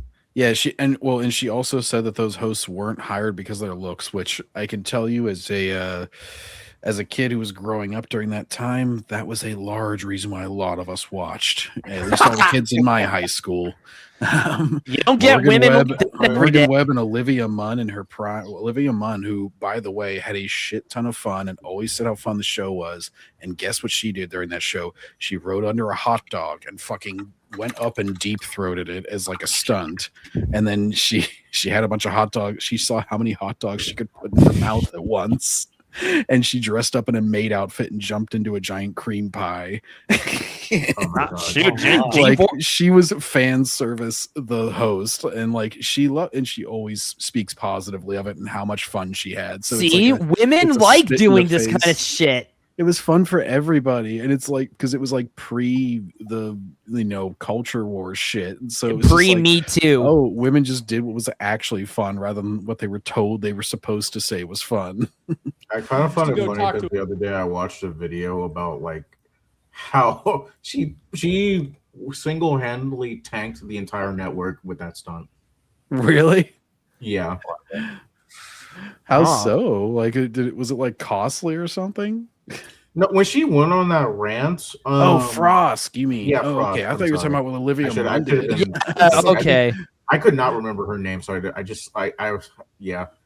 But Yeah, Alright, no, did you- she did. She destroyed all because, like, people like me would tune in because we used to like Adam Sessler on X-Play back before we knew about his politics and shit. And whenever he was funny, He was like very self-deprecating back in the day, where he would just like make fun of himself for going bald and shit.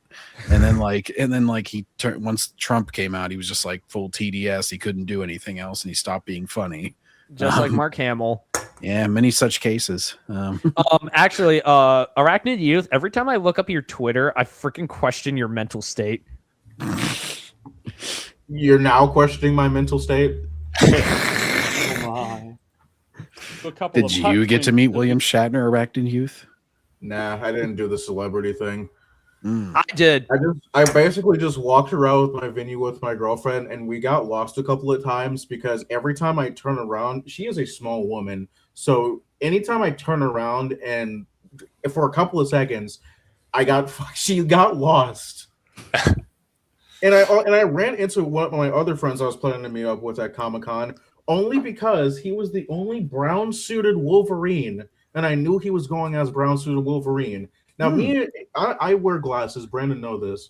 So I'm wearing my mask, walking around. I look to the side of me because I'm gathered with the other spider people, and I see a brown suited Wolverine, and I'm like, Ken? And he recognized me instantly.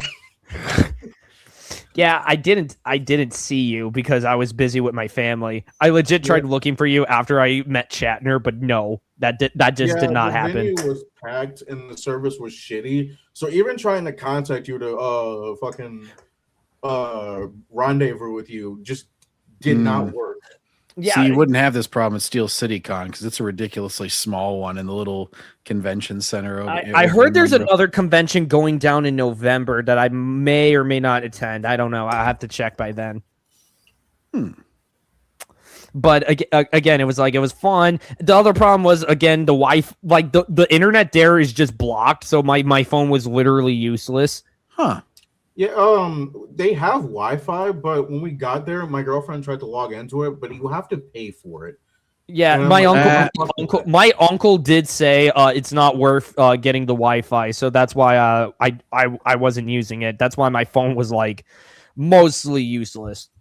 Yeah, same here. The only time you can actually get service is if you actually go out like in the lobby. So that's why I was kind of have a because Shatner was kind of like by the exit, so that was why. Ah, gotcha. Sorry if we're always getting off track, chat, because we're just a bunch of nerds here. Yeah.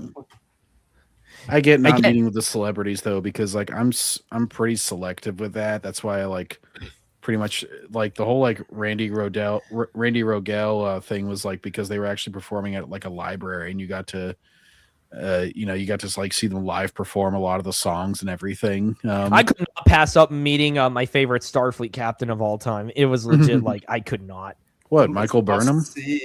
No. There's only like one celebrity I really am dying to meet, and that's fucking Tobey Maguire. Yes.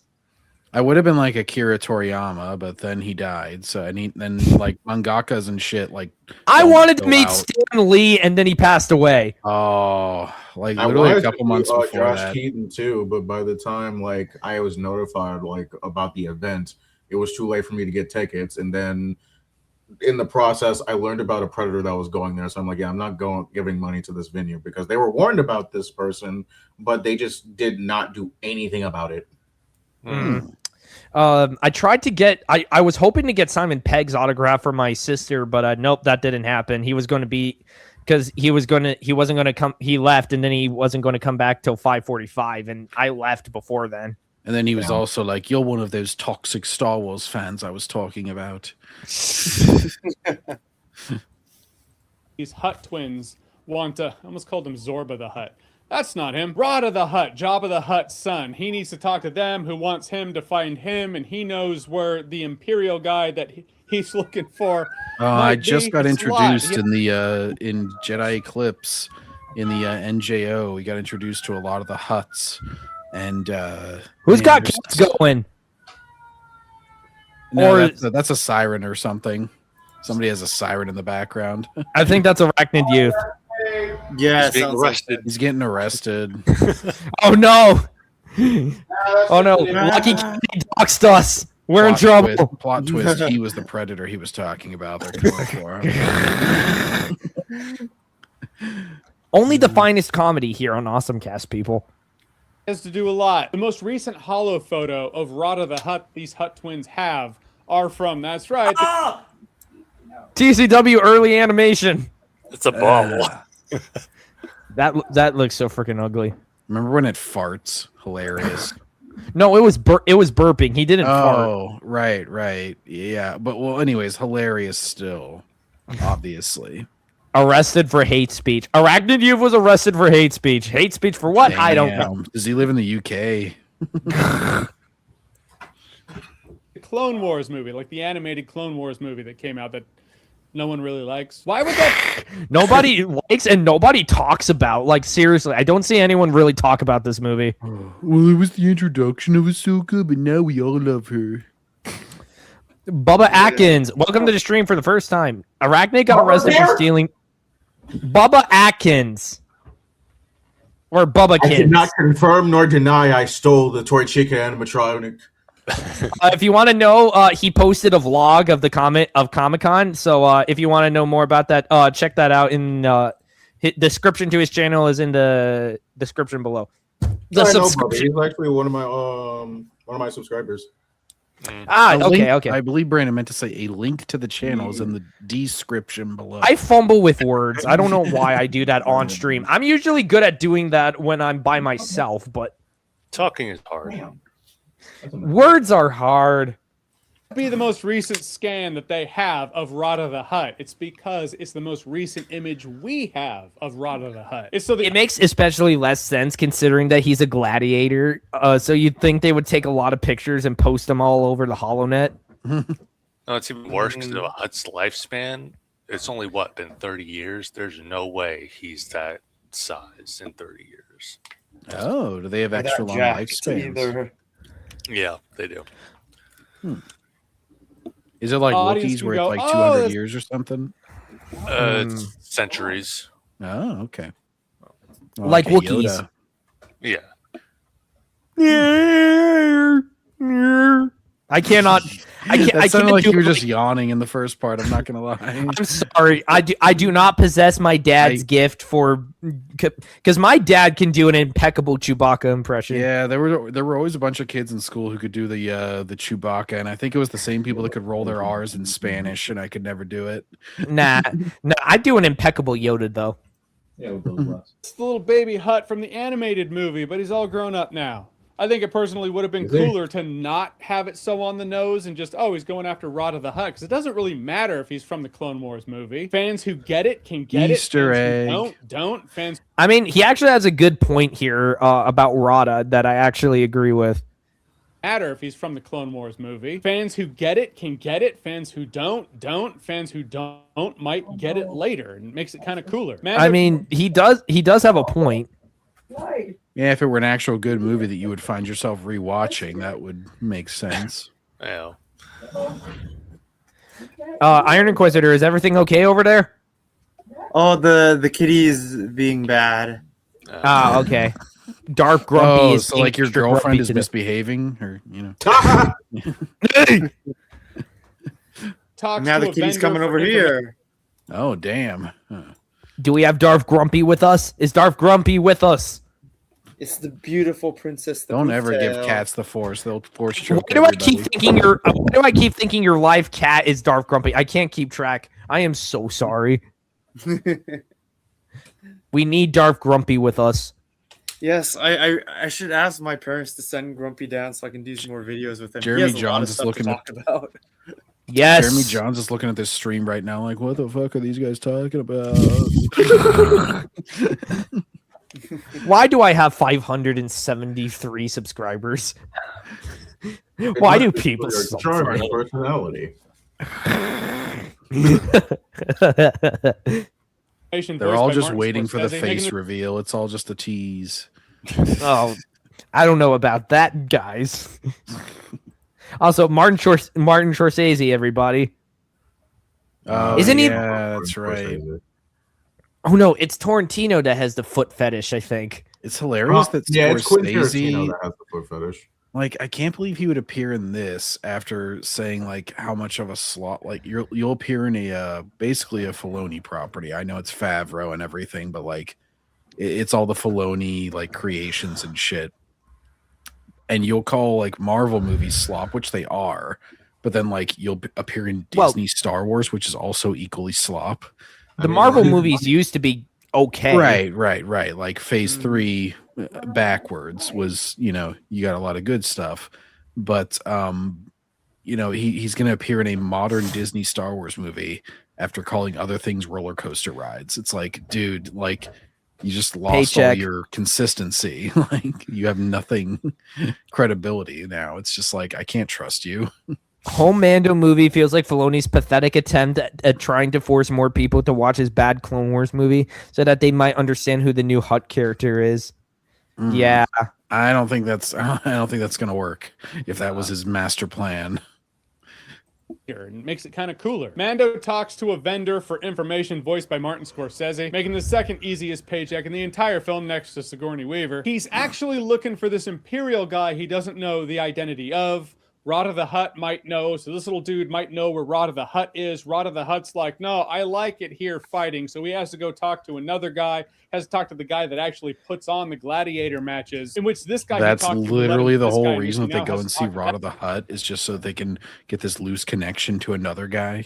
Apparently, who goes to another guy, who goes to another it's guy. literally just Mandalorian is. Mandalorian is the most pointless side quest in the history of anything. Yeah, have you seen that? I think it's a YouTube video where he's like, "We have to go get the milk," and then it's like, "Doo doo doo doo doo doo," and it's just like literally just like the most mundane side quest, and it's like season sucks. It's like I think it's like supposed to be like a later season of The Mandalorian. It's just like him doing mundane shit. It's actually funny. I watched a video I actually remember a long time ago called "A Day in the Life of a Stormtrooper," where this guy is dressed as a stormtrooper and he just goes about his like normal day, but he's literally just dressed in stormtrooper armor, and it's actually more entertaining than this shit. As long as he's not Hello Greedo. Actually, no, he's not, and he actually plays Battlefront 2, the original, at one point in the small film he made. That guy. I'll link it to you guys in my Discord later. Unlike what's his face, who's always asking for Battlefront 3 and plays Battlefront 2 all the time. Stick. Yeah. Oh God. Battlefront. Dude, later. Battlefront. Is actually the guy he's looking for all along. In video games speak, this is called a multi-tier fetch quest. That moment where you're like, all right, I'm going to turn in this quest. Let it be over now. I got to go talk to this other person. So this is like getting the Begoron sword in Ocarina of Time. I don't know if you guys are familiar, but like basically that was like a massive timed mission where you had to figure out all the steps, and then it was the Begoron sword. That's what it was called. Yeah. Oh, I mispronounced it. Yeah, but it was like it was like go get this egg, and then you got to get the egg to this other person in a certain time limit, and then they'll give you this other thing, and then you run to this other person, and eventually you got this really awesome sword that you could use on Ganon at the end of the game whenever he takes away the Master Sword. Interesting. I have not played that. What? Brandon, I am not a Legend of Zelda fan. I played like all the 3D Zeldas. Funnily enough, I caught up on Zelda on the Wii U. Because well, no, Wii U actually had some good like emulation. It had a lot of classics on its store and everything, and they had like save states and all this stuff. So that was when I played like Link to the Past. I played or it might have been on Wii that I played like a lot of these, but I personally skipped the Wii U. I'm probably an anomaly in gaming that I bought a Wii U, but then I skipped the Switch. Even though Wii U is like their least selling one, and then like Switch is their most selling one. I was just done with Nintendo after that's the thing. I played it at a friend's house, and that's whenever I decided I like never need to buy this, because I know like they have the Pro Controller or whatever, but I also like the symmetrical sticks on the Wii U, and I hated the asymmetrical ones on the Switch controller. It's kind of crazy that a lot of the Wii games aren't on the Switch, despite the Switch having similar controls. Nintendo, masters of stupid decisions. Like but Nintendo Chad, literally for the still Switch, brings out damn the it. game. They still bring out the GameCube controller because they know that's still like the best one. They just like release it for each new console. They're like, here, just have it again. We'll make money off of it again. but Brandon, wait, Wolfscar, go. But Brandon, you really should play Ocarina of Time. All right, I'll see. I'll see if I can find a way to play it at some point because the only Nintendo consoles I have is a Switch, which I vowed never to touch again, and a Wii. I've been on a serious Nintendo boycott for several years now. I have the files for the PC port. Okay, assuming my laptop doesn't frickin' melt from it, I might try it. Because I have Ultimate Spider-Man on this stupid thing, and I still have to frickin' map out the controls. I don't know why classic games are sometimes like harder for the like modern computers to pull off, even though their like computing power should be so much exponentially higher than when it released. They're just Well, like, the thing "No, about you my can't laptop do is it." my laptop is a literal piece of shit. So it's like, I mean, if I don't have this thing plugged in like I do right now, my battery would probably be almost dead by now. Mm-hmm. Yeah, but Brandon, look up the ship of Harkin. I'll actually link it to you. All right. Yeah. So Rada the Hutt's voiced by Jeremy Allen White because you can't even tell that's Jeremy Allen White. And I don't mean that like you can't even tell that's Daniel Day-Lewis. Not that Jeremy Allen White isn't great. He is great. It is so weird to me to see a jacked up Hutt like that. It is kind of weird. Yeah. Because Hutts are like naturally slobs, aren't they? Well, Later in life, yeah. and they're strong even whenever they look like obese and shit. Like, because this just in New Jedi Order, like the one that was on the one Vong ship, it like plowed through a bunch of Vong, even though it was like a haughty, like higher class one that was, you know, presumably kind of out of shape. It's like they're still like massive. Yeah, and Beldorian, the Dark Jedi Hutt from Planet of Twilight that Leia slayed, he was described as being quite muscular for a Hutt. But that's because he had the Force to do it. Yeah. Force Also, calorie burn. That's a new power. Oh man, I forgot I read Planet of Twilight. Good lord, I read the Callista trilogy all out of. I think I actually read it backwards by accident. Planet of Twilight. It's just a bunch of fucking gay vampires and werewolves running around. It's the whole planet. No. Luke Skywalker touches down. The gay vampires go, kill them all, kill them all. And then there's like lame chicks that like can't use straws correctly and look like Kristen Stewart just running around on that planet. Oh no. But Rada the Hutt could have been voiced by anybody. But the final season of The Bear drops next month on Hulu. Owned by Disney. One thing I think if there's anything people probably go to Hulu to watch, it's Futurama, since Futurama is currently on Hulu. Disney, fucking Disney Plus was failing to grow, so instead they said, "Oh, look at how much Disney Plus grew," and they just combined it with Hulu. I know they threw Andor onto Hulu. I remember hearing about that. Probably because it did so horribly. They're desperate to get any numbers they can. Yeah. I did like the last season of Futurama. That was really good, though. these studios and companies love, it's a very stealthy cross promotion. So the whole And by stealthy, you mean it is about as subtle as a slap to the face. thing is Rada the Hutt's nothing like his father. He doesn't want anything to do with Jabba the Hutt or his leg. Isn't it that Hutts are, naturally just inclined to be evil pricks? And they're rich and powerful, so, they're not really inclined to be super nice to the underclassmen. Because I think I heard that it's like it's like just ingrained in Hutt DNA to be crime lords. Sounds pretty speciesist of you, Brandon. Wolfscar, do you know anything about that, or? I mean, they are literal slugs. Yeah, they're mostly about power and extortion and all of that course stuff. we can't. Dave Filoni cannot write a single guy just to be a villain. Like every single version, it's like, oh, I want nothing to do with Jabba the Hutt, or I don't want to do anything with this. It's like, buddy, why? Why can't you just let a villain be a villain, an actual effective villain? Oh wait, it's because you freaking can't write to save your life. You freaking set up Marisol Fee to be an Inquisitor, and then you did not carry it through. Filoni needs to watch some wrestling sometime and just see what a good, heel is. Someone who just like leans into the villainy. You see, he is in fact so determined to break the family cycle. He's been hitting the gym, getting his pump on, slamming creatine. That looks like a late PS2 / early PS3 model. He's been hitting the gym. Sheesh. Star Wars Bounty Hunter looks better than this. And that had Huts in it. Because I gotta finish that game sometime. I got to Tatooine and then I got mad. Oh, Tatooine will kick your. There's like a beginning section where there's just like unlimited enemies, and I was like, "Do the enemies never end?" All right, I don't really know how to do this.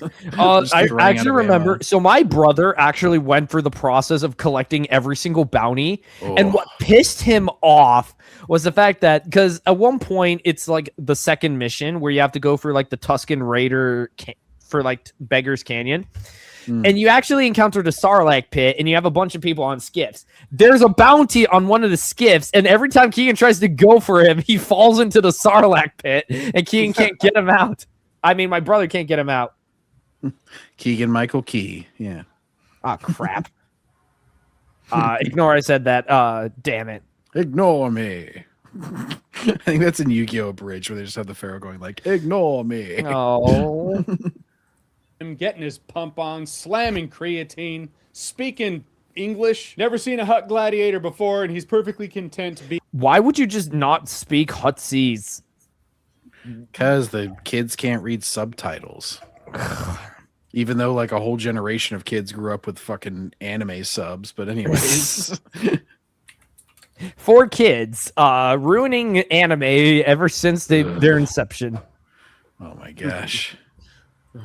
Being a gladiator. However, there is a dialogue there between the two characters, between Rada the Hutt and Mando. It was weird. It was weird because it was repeat dialogue just in two different instances. Rada the Hutt's like, I don't like... I'm starting to wonder if Dave Filoni has Alzheimer's because he has to repeat so much damn stuff. My father, I want nothing to do with my father. When I'm out there, I feel alive. And those people out there, they like what I bring them. Then Mando goes and talks to the guy who puts on the gladiator matches. He's like, dude, let me just buy him out for his last match. I need to take him with me. Dude's like, he's about to enter a boss rush mode. He ain't walking out of that. Slugging out of that. Mando goes back to Rada the Hutt and he's like, you're going to die here. Come with me. And Rada the Hutt's like, I don't like my father. I want nothing to do with my father. When I'm out there, I feel alive. The fact that he just loops back to saying the same thing is hilarious. That was great. And those people out there, they like what I bring them. Rada's like an old man who repeats the same story over and over. Oh no, so he's Mando gets gassed. He has to fight. To be honest, the first time I saw that, I thought I was having a stroke because he was repeating. In the arena, he has to enter a CGI monster fight. End of episode 2. Bum, bum, bum, bum, bum, bum. Then other monsters. I love the fact that that's the running gag where he's like, "Oh, cut right there. It's on to the next episode because it's literally like."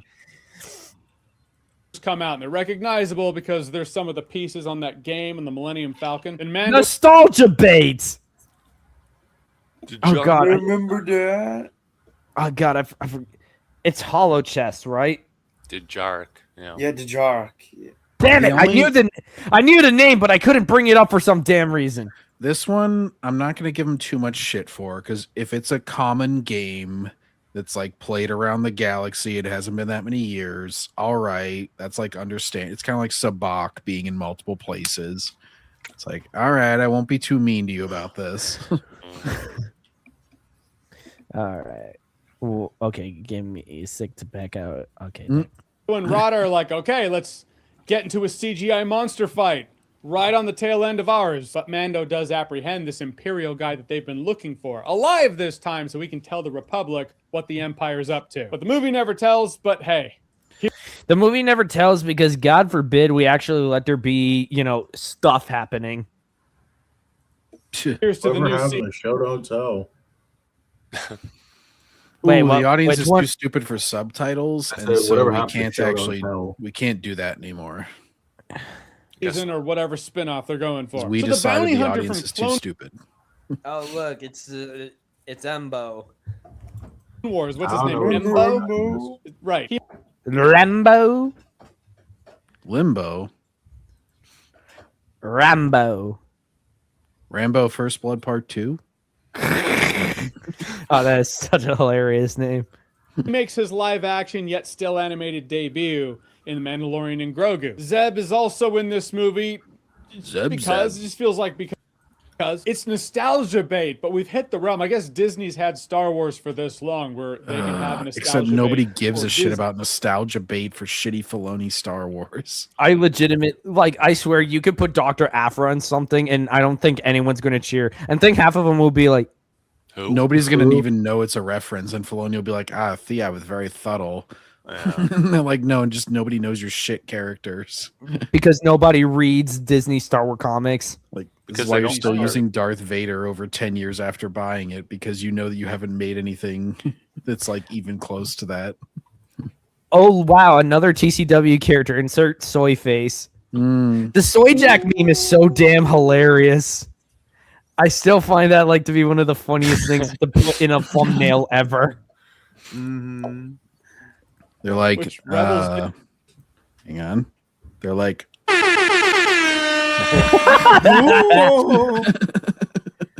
Did wrap up in 2018.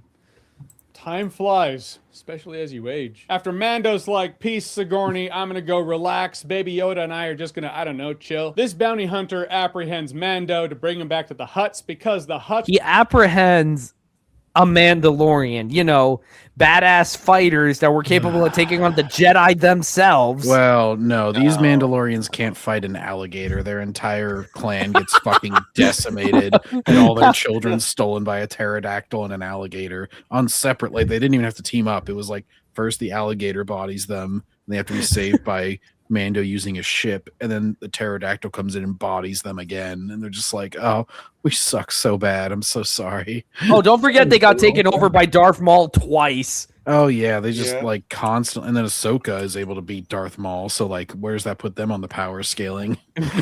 You're like, oh, Mandalorians, we look cool, but in reality, Oh. we're just big punk ass bitches. don't forget they get destroyed by like 3 TIE bombers. Oh and yes, though. it's So like, the Night of oh. Tears or whatever this shit they want to call it. 1,000 tears, I believe it is. Brandon, you're minimizing their tragedy. What tragedy? The only tragedy is seeing more Karen Travis's hard-earned work destroyed. Maybe they had a similar defense plan to the Fortress Inquisitorius, where they're like, "Oh, you'd have to be an idiot to attack us. Let's not put any air defenses up." And then they're like, "Oh no, somebody attacked us. We actually don't Oh, have holy any crap! air Wolfscar just changed. We now have Mandalore the Ultimate with us. Please tell me you Welcome, didn't kill Mandalore. Wolfscar. Hey, Bana, what is going on? Hearing things about the Mandalorians? Yeah, they suck now. Yeah, we're talking about the imposters in Disney Star Wars. Yeah, so Mandalorians, you guys don't have any contingency plans for like a small flying animal taking all your kids, right? Like that would just destroy your whole clan. I don't know what you're talking about. We kill whatever comes our way. No, but like your jetpacks are shitty and they run out of fuel after like 1 mile, right? Like they're pretty useless, right? No, That's what I've seen. our jetpacks work fine. Can your armor withstand like 1,000 blaster bullets just being constantly shot at you? Actually, yes, they can. Yeah, but like Although, what if you only covered like 10% of your body in that? Is that a good combat strategy? Is that something you guys do often? You just walk into the middle of the street with against a bunch of blasters with only like shoulder pads on? no, we have full armor coverage from head to toe. Oh. Huh. Yeah, Interesting. I've seen some contradictory things going on by this Filoni guy. Well, here's a pop quiz for you. See if you can handle this. What if like 3 TIE bombers attacked Mandalore? What would you even do? What is the TIE bomber? It's a It's- bomber? It's like it's a bomber ship. It drops bombs. Yeah, like what if an enemy sent like bomber ships to attack you? You'd have no defense for that, right? No, we have ships. We can shoot them down. Whoa! They wouldn't wipe out your entire species. No. And you don't. And you don't have a duchess, which turns your entire species into a bunch of pacifists, do you? Pacifism? Yeah, that's like a Mandalorian thing, apparently. Like, they're always trying to become pacifist. What is a pacifist? It's a person who doesn't fight, period. Yeah. That is not the Mandalorian way. So you don't have a Duchess Satine who took over and just turned all the Mandalorians into a bunch of pacifists? Or another P I word? am the leader of the Mandalorians. I have no idea who this Duchess is. You heard it straight from the source, everybody. Well, all right, just let's know that continue. she's getting boned by a Jedi, and she leads all your people. I'm just sitting there just waiting for Spider-Man. Like, bring me Spider-Man! You're the Hey, don't worry, Arachnidoof. We'll get there. It's like Obi-Wan just pops out. He's like, you become what you saw. What's the fucking exact line? Because I'm gonna get it wrong. He's like, you become the very thing that you sought to destroy. He's become J. Jonah Jameson. Rada the Hutt. You know, he didn't bring Rada the Hutt to the twins. He was just like, all right, Rada, stay low. Enjoy your life. But time moves quickly. The twins have gotten Rada the Hutt, and they're just basically torturing Rada the Hutt with electricity because, you know, he's going to live a long time, so he's going to be tortured for a very long time. End of episode. You know, you could just kill him. I mean, Leia was able to do it while looking hot. Well, wait a minute. Filoni killing a character?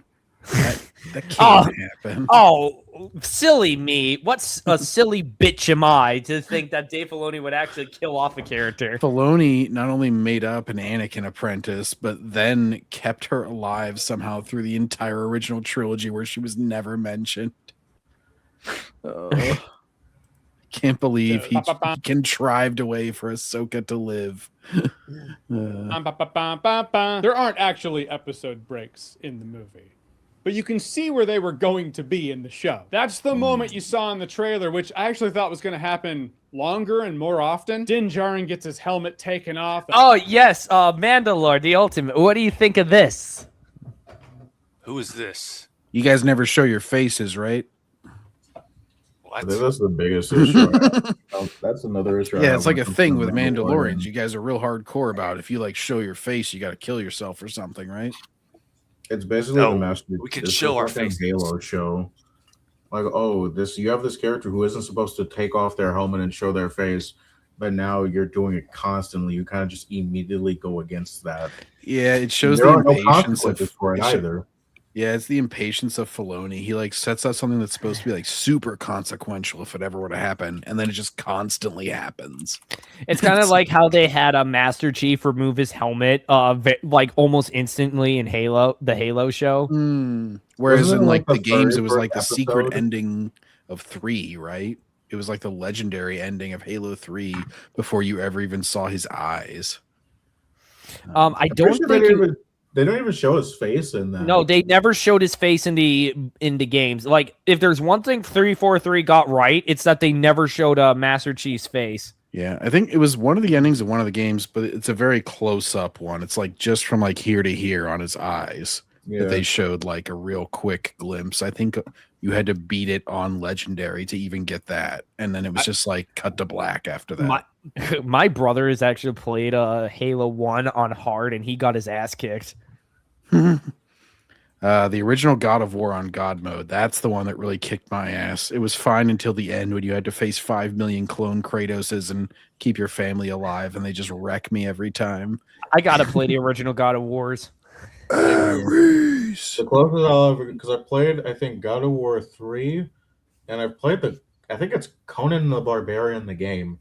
Oh, for the PS. Conan Exiles? I believe so.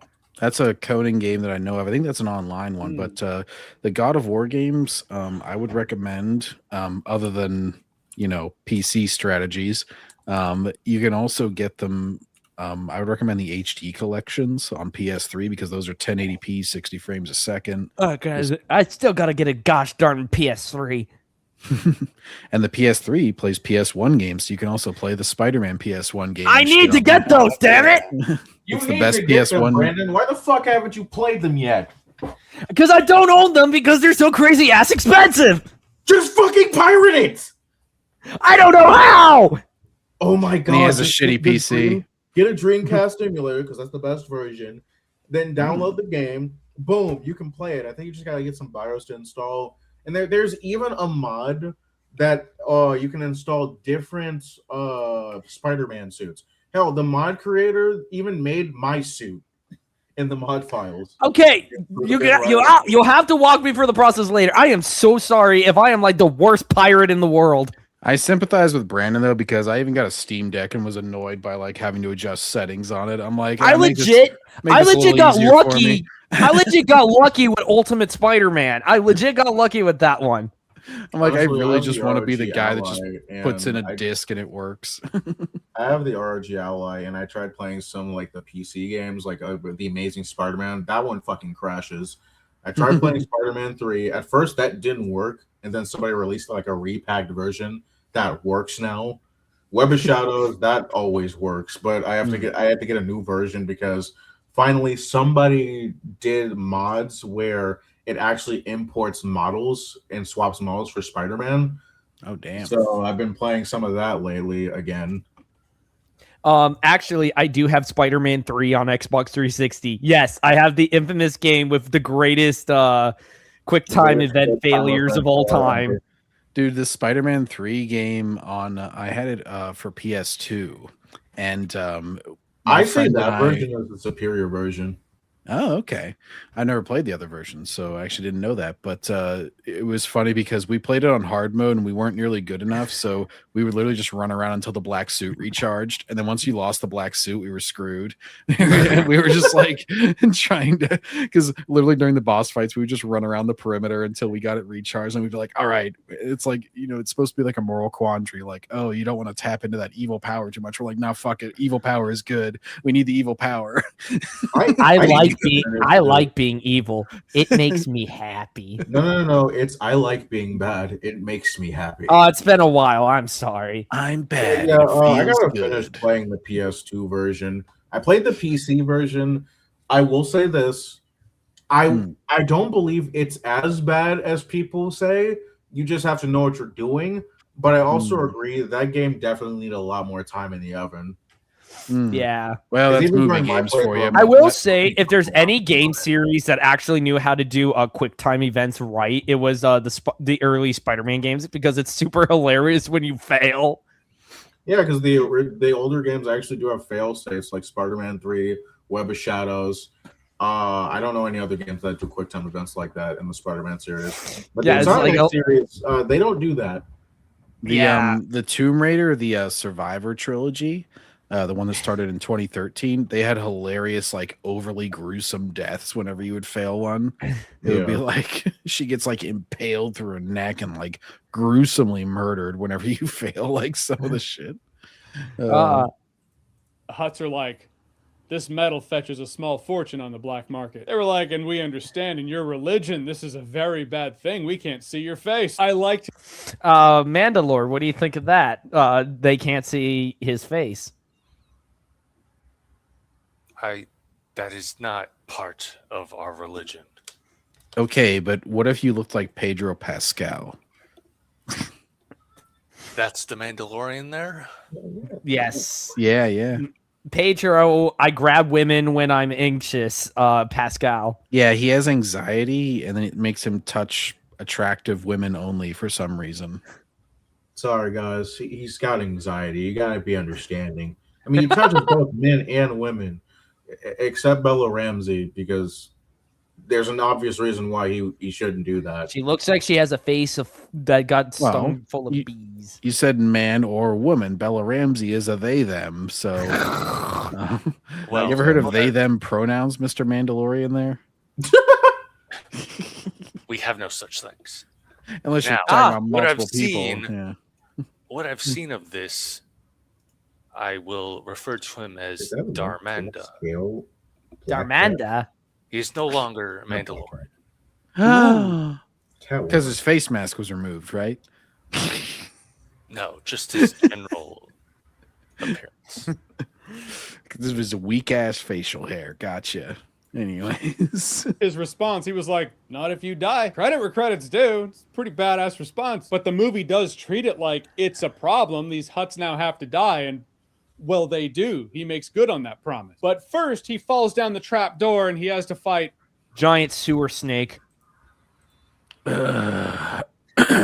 I'm getting flashbacks to when I watched Rerez's review of the reboot video game.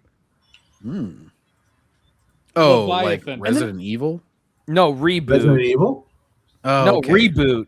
No, I'm The sorry. Canadian show? Yeah. No, I know what you're talking about with Enzo the kid. And Yes, it's like early that's CG. the one. Yeah.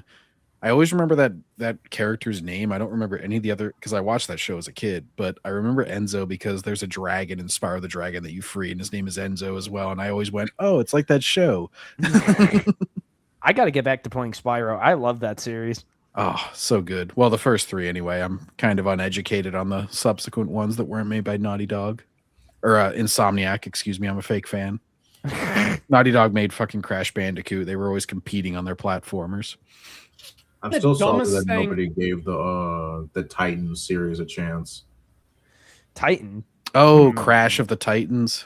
Yep, Titans and Mind Over Mutant. Those are my favorite games. in the I Crash series. tried Titans. I wasn't crazy about it just because it was so Yeah, crazy I've easy. watched I've watched Kid Dickerus, who is like a huge Crash Bandicoot fan, and he does not like Crash of the Titans, as he calls it. My only complaint with the Titans is that the fucking mutants can't jump, which got fixed in a Mind Over Mutant. And my only complaint for that one is all the fucking backtracking you have to do. Ah. Okay. Yes, reboot. They'll show where the heroes utterly fail halfway through the show and Enzo grows up to become CGI Cable. Holy crap. Oh, I didn't know all that lore. Yeah, that one This and is arguably Beast the- Wars was like the early CG, and then Code Lyoko later on. Oh my was gosh. like- Beast Oh my Wars god, turned- Code Lyoko? Yeah, that was. I'm trying to think of like early CG kind of shows where like it was like the very like square kind of characters, and they'd have, And when like, Metal kinda stiff actually- movements. I mean, you also had like VeggieTales, which was oh yeah. early CG. But the thing is, like a movie, they could devote, and VeggieTales, they kept it pretty simple because they didn't have a lot of like limbs or anything moving as far as the animation. Like whenever they had like Optimus Primal fighting somebody, you could tell it was like very stiff, like limbs and everything. You'd be like, Yeah. Can you believe Beast Wars is going to be 30 years old damn. Yeah, that's this cool. year? Nuts. This is the year. I actually have to get back to watching that show. dumbest thing in the movie, to be honest with you. You The got Hutts a lot are of like, things to "Hey, get back to, Brandon. Damn. Yes, I know. I'm one I'm to a la- talk. I'm a I have lazy more son of a backlog bitch. back there than shit that I've actually finished, so I understand. You your kidding? plight. I'm still trying to get through Soul Reaver, but I got distracted by playing Hitman for a little bit. Then I got That's a good distracted with series. playing Arkham Asylum again. Hey, you got lots of good games to play.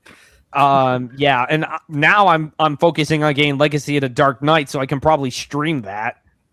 I keep getting I'd love to sidetracked see by that. random bullshit. We're all sidetracked. Help me. Yeah. I I'm just still trying to have to keep up with the potential Game of the Year nominees. I still got to play Mixtape, which luckily will only take like a day. It's only like 3 or 4 hours long, so at least that one's easy. And that one doesn't even require any effort because you can't fail it. Yeah, I'm maybe I'll stream it. I'll just like start it and then like walk away. I can't believe. You know what? It still bothered. It honestly astounds me that a game that shit has great songs like "The Touch" and "Dare" in it. You got the touch. Dude. You know, two great songs from Transformers itself. Oh, one of the best moments, man. Optimus Prime taking out all the Decepticons in Autobot City. And then he dies. Whoa, spoilers. No. Oh, it's not a spoiler anymore. It's a running joke in the series. Hey, good luck down there. Here's your helmet back, and they toss him his helmet back. They toss him what is worth. That's actually a good idea small for a mixtape stream, though. I'll wait until I've like 3 or 4 hours after I've eaten a meal, I'll start playing the game. Then I'll be like, I gotta go take a shit. Anyways, this game's gonna beat itself. Let me just put this over here, and I just like walk away and leave the camera. Honestly, you know what? That's actually going to be that's going to be similar to what Nerdrotic did, where it was like Star Trek. What was it? Starfleet Academy had its premiere episode, and he just sat a Spock doll in a chair and he walked away. Yeah, and he got more viewers than like the actual live stream premiere. Oh. Ooh. Fortune on the black market back to him, respecting his religion. The price of a small fortune, though there. But as Mandalore just said, that's not how the religion works. That's sacrilege. I feel like any religion that's like back whenever the church would offer you buying indulgences. It's God. like, oh, you can just pay me off enough, and my values mean nothing. Hang on, I don't know if you can hear this yet. Can you hear the chicks chirping? Because they're chirping right now. Nah, I can just hear you very muffled. Sounds good. Sorry, no, but the chicks are on the other side of the room and they're chirping right now, and it sounds so adorable. Okay, first of all, they're called women, and it's called talking. No, they're actual chicks. You need to stop. You know, being a like sexist, baby, they're baby chickens. These chicks are chirping over here. Hey, toots, put on the jukebox. I love that kind of speak. Mixtape is a poor attempt at 90s nostalgia, and I hate the Spider-Verse animation everyone is copying. Honestly, the only movie that's ever done it right, the only movie that's ever done it right was Puss in Boots: The Last Wish. I feel like a lot of them is just an excuse to be cheap and have a really low frame rate, because it's like that weird jumpy. And then they try and cover it up by having just like constant dialogue over it. It looks even worse when you're doing it in a video game like Miles Morales, because they actually do have that as a feature. Oh yeah, I remember that. The reason why it works for the Spider-Verse movies because it was a new thing. Now everybody wants to do it because those fucking movies are popular. Same way how you have like certain games trying to copy the rubber hose style of Cuphead, because Cuphead's an extremely it's basically like a gaming classic now. Well, and that one was at least eliciting like classical animation, and so it's sort of like already baiting on something that was, a proven medium. They just put it in games. Yeah. So I don't mind copying the Cuphead thing as much because we don't get any traditional animation anymore. So it's kind of like something that we're starved for, at least. Whereas the Spider-Verse thing just feels like a cheap. Like, oh, thank God this is popular. That means we can all make cheaply animated shit.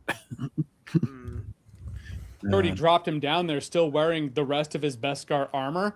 That's a lot of money still on him. That's like dropping your enemy duct taped with cash down there to get eaten by a Leviathan. These Hutts are not smart criminals. At the very least, they're not financially savvy. And somehow they run a criminal empire.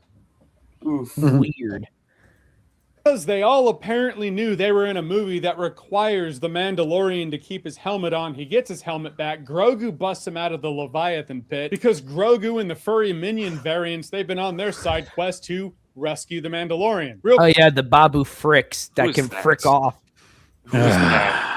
Oh, this is an offspring of Yoda's species. Yaddle? Oh no! You're talking about Grogu. Oh, no! I mean, yeah, there's the joke that Yoda possibly did it with Yaddle, but No, but what is it that he said earlier? Rewind a few seconds. Variants apparently knew they were in a movie that requires the Mandalorian to keep his helmet on. He gets his helmet back. Grogu. Is that what the part? Keep going. Grogu busts him out of the Leviathan pit because Grogu. Right. So that little small green thing had to help this so-called Mandalorian. Yes. Yeah, he has to do that all the time because this Mandalorian, he actually gets like captured, and then like Bo-Katan or somebody has to save him.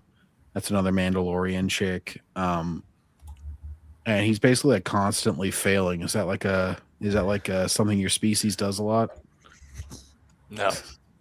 He got beat by like a droid who could suck blood in the one season. Darmanda. He's no Mandalorian. Cuphead is great. Mouse PI for Hire is Reddit trash. Oh God, I watched a review really? of Reddit of Mouse PI. I actually got pissed because that was a game I was looking forward to. Yeah, I remember I bought longest that time it just looked looking forward promising. to it too. What's is there something weird with the story or something? Yeah, well, for one, they give all the Nazis Trump haircuts. Instead of calling it a Tommy gun, it's a James gun. Why? Oh, Because reference, what the because heck? James Gunn. That's retarded. Like, Yeah, that's an extremely like. they specific got and Deborah not- Wilson. Deborah Wilson is in it. Deborah Wilson is in it. Deborah which Wilson, the bug-eyed chick from the Fallen Order games. Oh, the bald black chick. Yes, she's in that. The all industry the women, plant because nobody has ever bought a game because of her, and yet she's in every game. all the women are flat-chested, even though this is based off detective noir stuff. Yeah, they were always like voluptuous, like Jessica Rabbit or some shit. Oh God, Jessica Rabbit. Well, a lot of traditional animation was like that. They'd make them like. That's why like anime and shit is still like full of curvy women because it's just like kind of how they draw, like Oda draws, where they're like, yeah, we make them like exaggerated proportions all around. By the way, like the men have super big muscles and shit, and we all love it. Well, I mean, if Furry you're minions gay, are- but yeah. And they've been on their side quest to rescue Oh yes, the Mandalorian. Real question though, how did Grogu know where Mando was being taken to? Maybe Mando has a tracking He always device knows that what I he don't needs to know. What a stupid question. know about. Maybe Grogu felt where he was with the Force. Well, you got to establish that. You got to have that moment where Grogu's like, "Oh, I know where he is." So I either missed something, or it's just the luckiest pull on Earth for Grogu to know where he was being taken. And if your answer is, "Well, he just screwed over the Hutts," logically, well, if he were like Joe the mailman who screwed over the Hutts, then yeah, probably being taken to the Hutts. But he's a bounty hunter. He's pissed off a myriad of people over the course of his career. Could have been anybody doing retaliation. Maybe don't the Mandalorians piss off a lot of people because they keep fighting everyone? Yeah, they have pissed off like the Empire in this show. I mean, I don't know the EU lore, but in the yes, show, the Knight of a Thousand Tears. yeah, they've already pissed, and he's like fought the Empire several times since then, and so have the Mandalorians. So like naturally, the Empire remnant, or whatever it's called in this continuity, is they're going to be pissed at him. They've pissed off like pirates. They've pissed off. He's pissed off a lot of the criminal underlords. The Pikes. They fought the Pikes in Book of Boba Fett. So like. They pissed off like half the galaxy probably. Mandalore, is this true?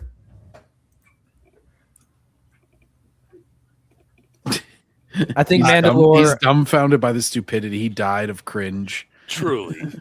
Well, it is true that at least in my Mandalorians, we have ran amok the galaxy on our crusades, and we have allied with an empire, but only the Sith Empire.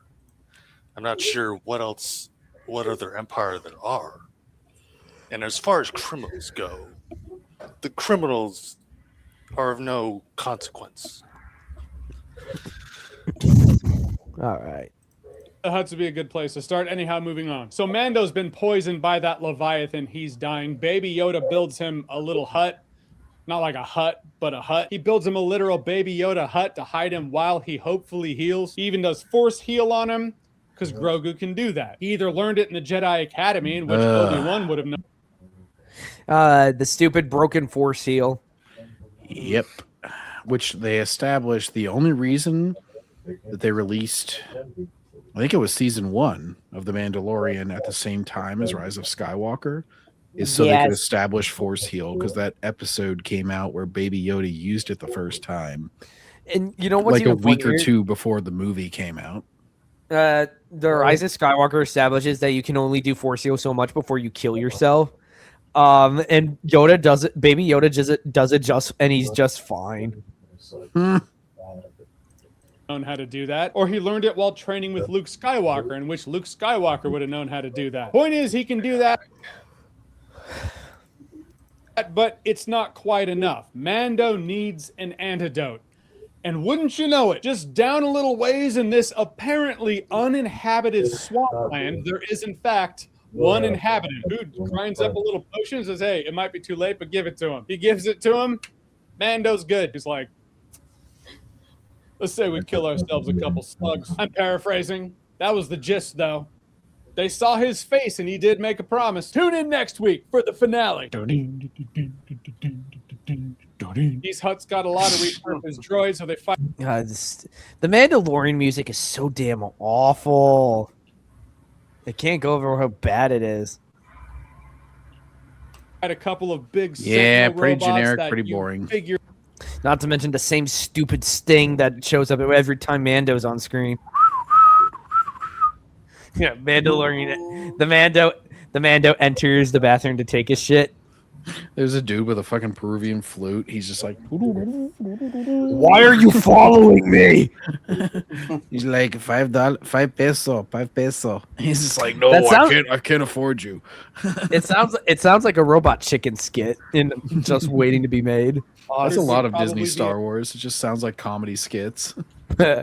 Problem when they walked by him initially. So instead of big CGI monster fight, we get into big CGI robot fight, in which we get into the Hutt throne room, and now we enter big CGI monster fight. And it's Rada the Hutt fighting the twins. And how the hell is Rada gonna fight the twins? The twins are so fat that it's like, how do you expect them to actually fight? Oh, I forgot. The EU had a comic where Jabba the Hutt actually threw hands with people.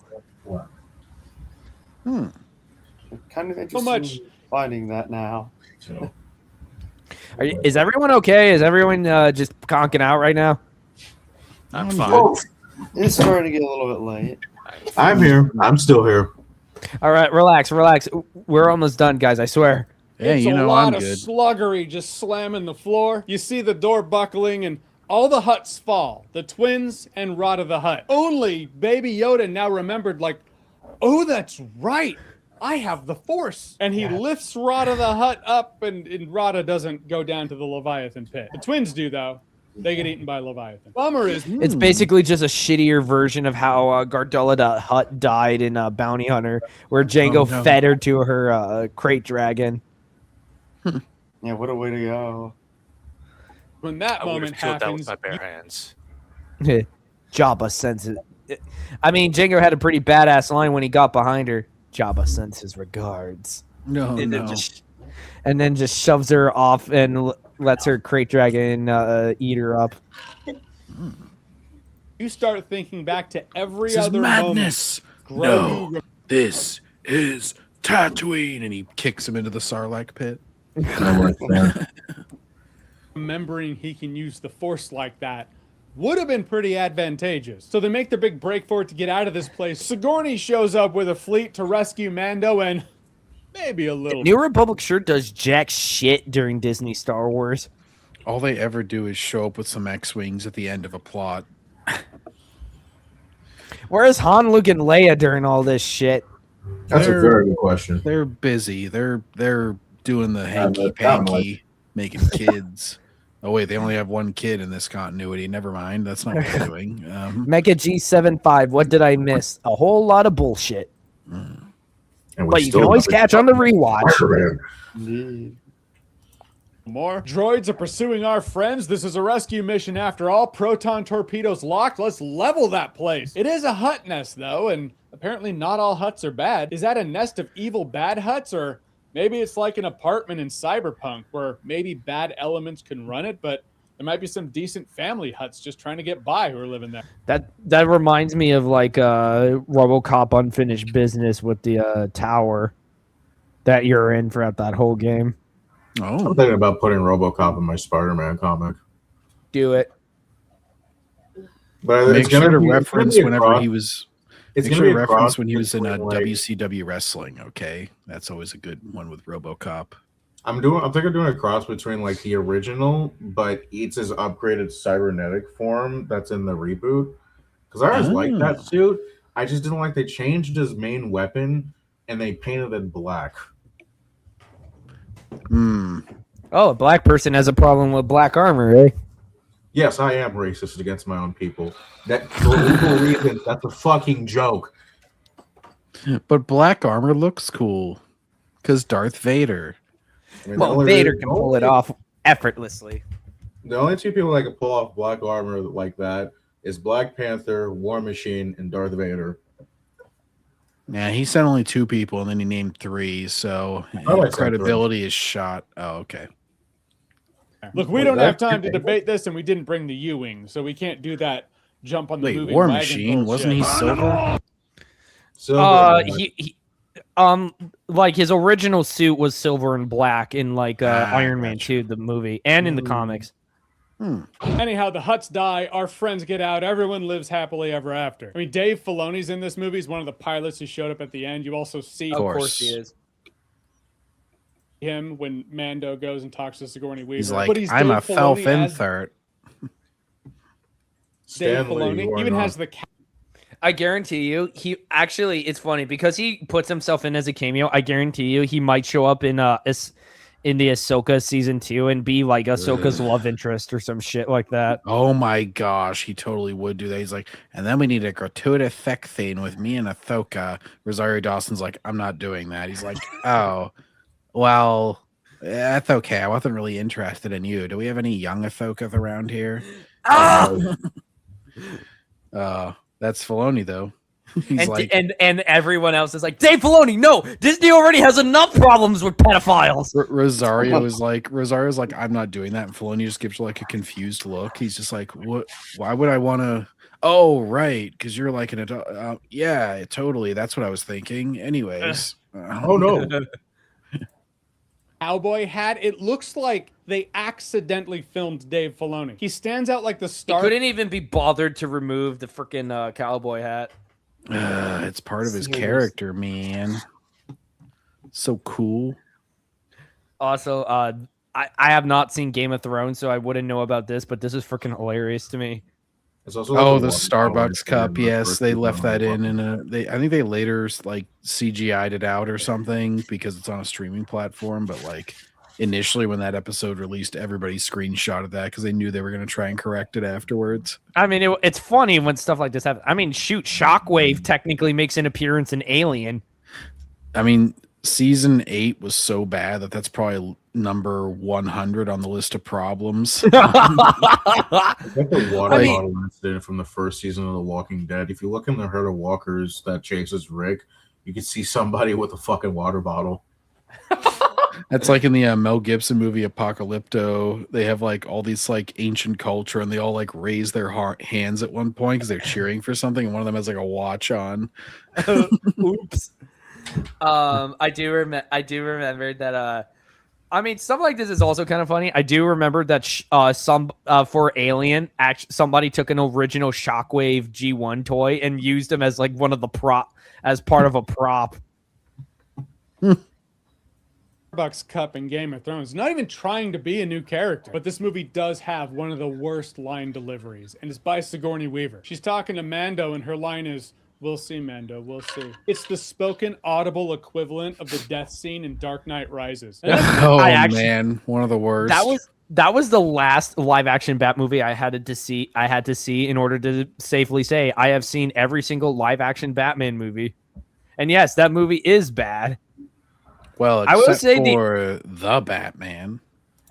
I will say Anne Hathaway is like the only good part of it. Like I think she was a great live action Catwoman. And then what's the other? Oh yeah, Rose Tico. She emulates that performance whenever she dies. You know, in Last Jedi, she's like, "By caring for the ones we love." Like, no, she doesn't even die. She's in the sequel. She's in. I know that she doesn't die, but she like. No, almost... she's in that movie. But the reason is because so many people hated her. She's just kind of shunted off to the side. But it is funny, like in Last Jedi, like her, passing out scene, I'll call it. It looks like a death whenever it happens because she does the Talia al Ghul like exactly. Oh yeah, she just like she does like the bleh, like her as soon as she's done giving her idiotic speech to Finn. Congratulations, you saved Finn. You screwed everyone else over. As her friends are dying in the background because they let the laser go off. Pretty much That's it. That's the so pissing me Mandalorian and Grogu. In a world where a theatrically released film that's part of a world from television is not new, historically, there is always that feeling of, oh, this movie feels like more than the TV show. You want to save the important plot, but you gotta see its storyline for the big screen. I mean, just look at the SpongeBob movie from 2004.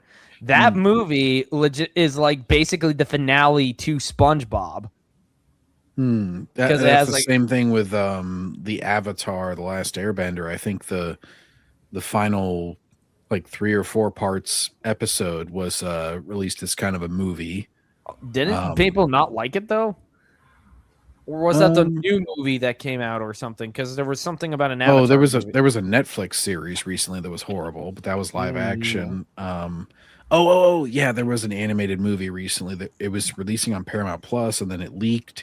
And then initially they were going to do a theatrical release, and they didn't do that because they wanted to draw people to Paramount Plus, I think it was, or Peacock possibly. But yeah, there was that. But I mean, like the actual series when it was coming out, they're like, I think they might have released it as a movie. But anyways, like the final episodes, if you put them together as like all their disparate parts, then it like basically makes a movie length.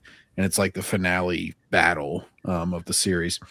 And then same thing happened with Firefly and Serenity, where like Firefly was canceled, and then they're like, okay, we need to have a big plot for the finale, and we'll make that into a movie called Serenity. And they wrapped up all the plot points and everything in that. All right. Okay. This one's for Mandalore, the ultimate. From Captain Thievius. I like the Mando ad. I really do. But let's be honest. They have an unfortunate history of constantly being used by the Sith and always losing wars against the Jedi, especially by Revan. Calling you out. Mandalore?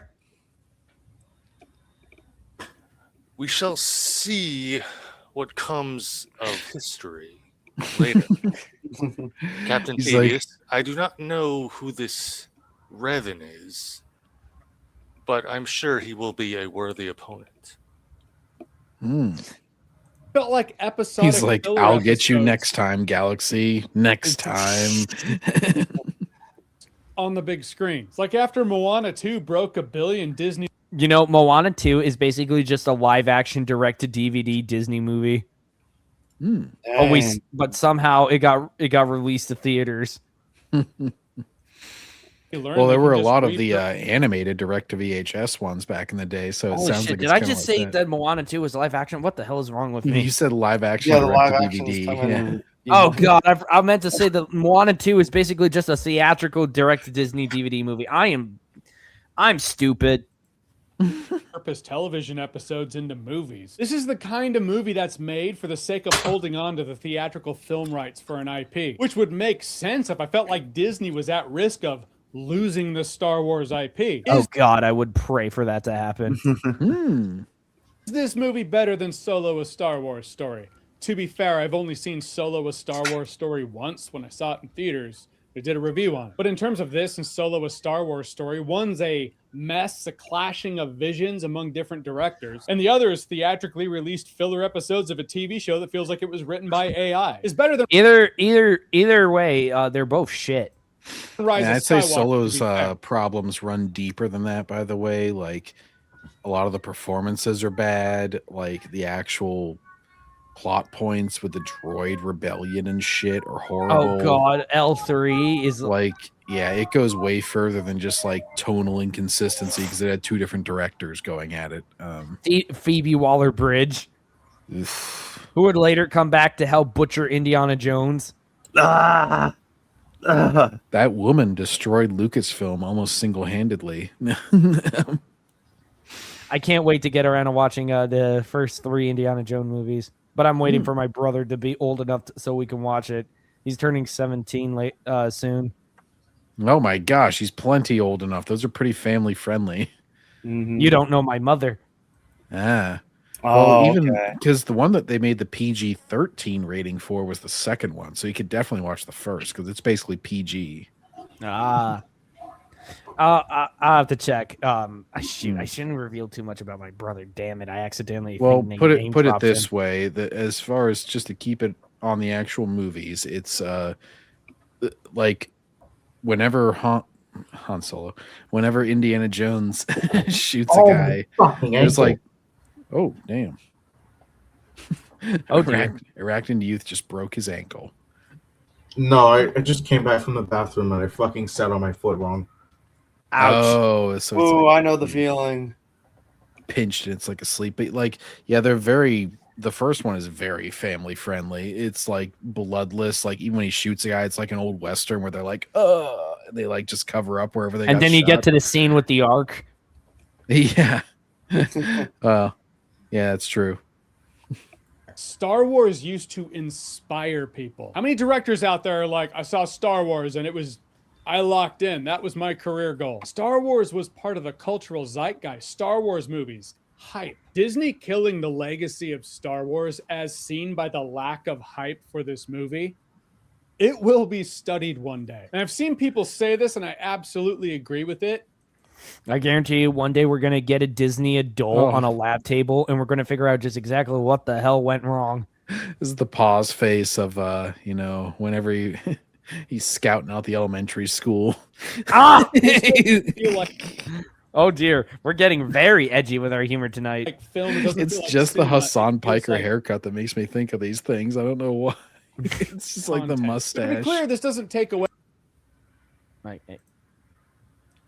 Hang on, get me back. from Star Wars for me. I don't hate Star Wars. I got the Star Wars I love, and I do love it. And there is that. All right, so the Mandalorian and Grogu, have you seen it? What did you think about it? Or what's your I mean, we have the Star Wars we love, real Star Wars, and we have Disney Star Wars, which we hate with a burning passion. Mm-hmm. All right, okay. Here's That was a good video though. Overall, I'd say. Yeah, I would say it's good enough. It's like decently paced and all that. All right, we're gonna cover this real quick and then something else because I have not gone around to watching this. I have not gone around to watching this yet. That's The right. They're going to do a Wolverine state trailer. of play on June shit. 2nd. Ooh, this is gonna be interesting. Arachnid, if you ready? Yep. Let's All do right. it. Okay, I'm back.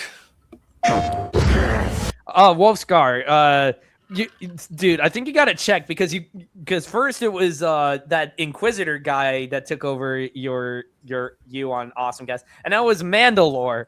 What kind of time travel shenanigans are going on over there? You attract some powerful who's gonna people. Pop up next. I don't know.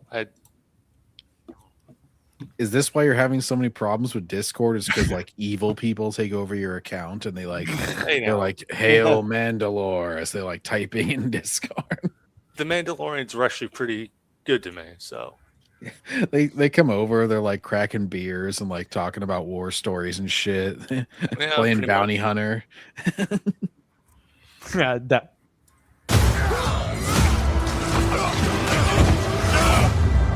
Cable's in this. No, wait, that's Cable. That's Omega Red. Holy shit. I almost forgot, but then I remembered because I saw Omega Red because I read a version of Iron Man Armor Wars a couple weeks ago. Yeah, I was about to mention that too because he was in Armor Wars. And you got a boss fights. From the studio that crashed Spider-Man in his second entry because God forbid we actually give Spider-Man anything long-lasting. it can never be happy, apparently. Fans can't be happy either. Been fighting longer than I can remember.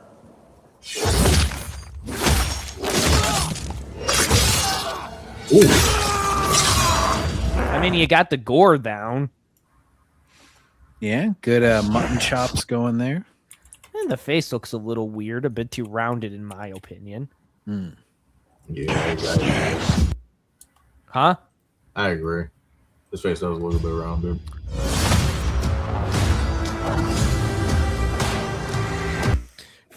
Marvel Games, please, for the love of God, just use the comic material again. The good comic material. Ooh, more Dave Filoni. Oh no, he's coming for Princess. Iron Inquisitor, save her. No. like to say I'm not a violent man.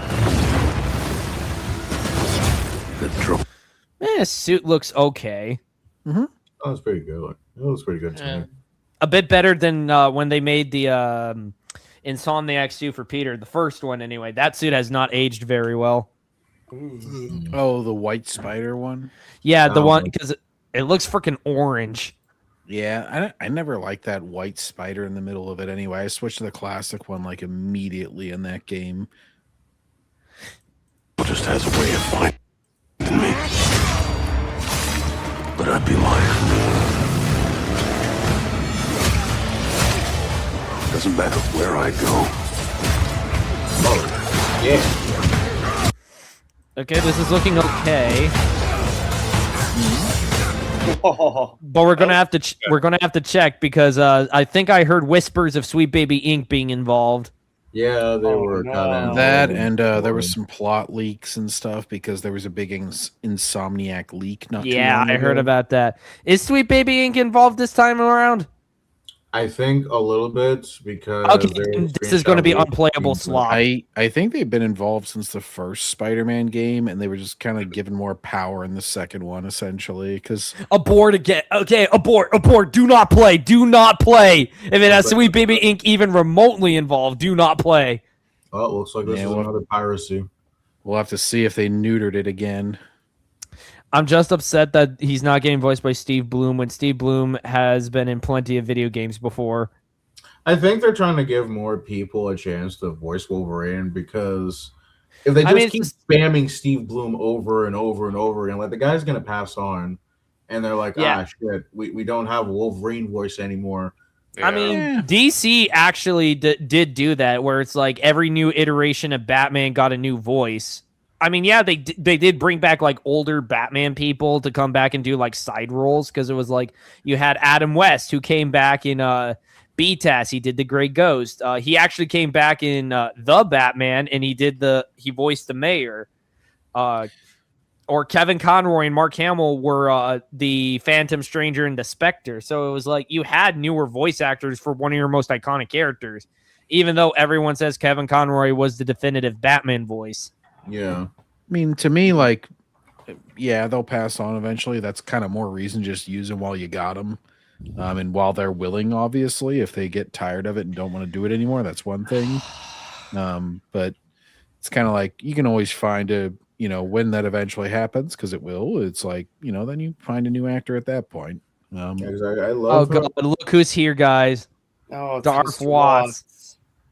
You're a pedophile, Brandon. Me and Lucky Kenny have the screenshots to prove of you admitting to being a pedo. The fact that you said blah blah, and your point after being told she's a minor, that's messed up, buddy. I told you that shit was gonna bite you in the ass.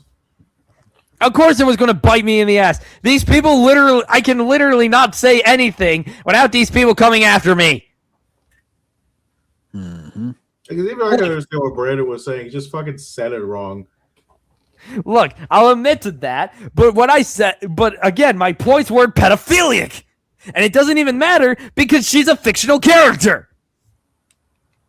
Yeah, because specifically for that, if they just made her the animated version, there literally wouldn't be as many complaints. But the fact that they used the 16-year-old actress for that specific figure, for that specific actress, is what made it so yucky. If I remember correctly, I think they're canceling that figure because of the backlash. Yeah, I haven't heard. Baloney the weirdo. Anyways, I'd rather watch Deadpool and Wolverine than this. Oof, big oof.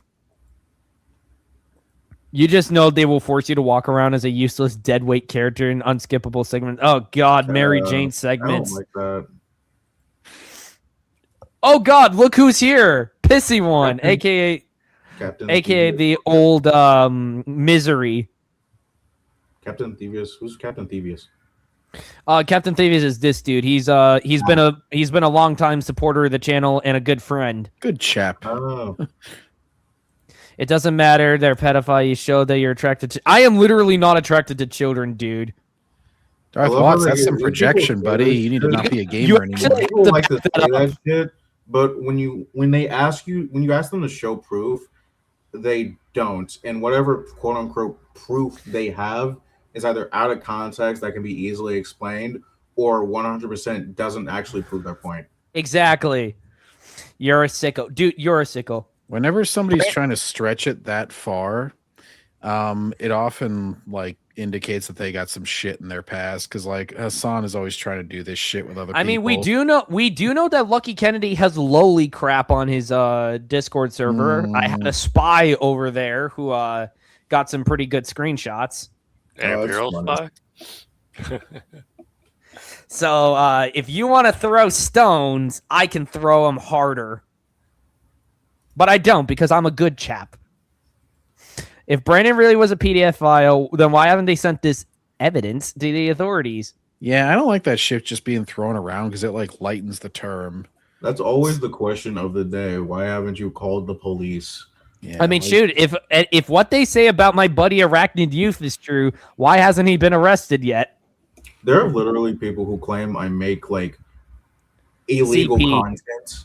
And I'm like, okay, if this shit is actually true, then why hasn't it been submitted to authorities? They claim they have evidence, but why haven't they sent it to authorities? Because that's literally in the law.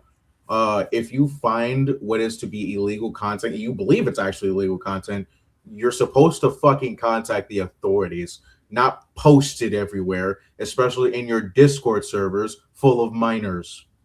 Because I'm pretty sure that then it becomes inadmissible in court. No, bro, it's more important to get internet clout than to actually arrest anybody. So I'm just gonna post it here. Gosh darn it, my ear's been on the blink. How far I run. Holy shit! Probably a bloodbath. How come that? There's a mega red. There's a Margo Red. Oh, I'm digging this design.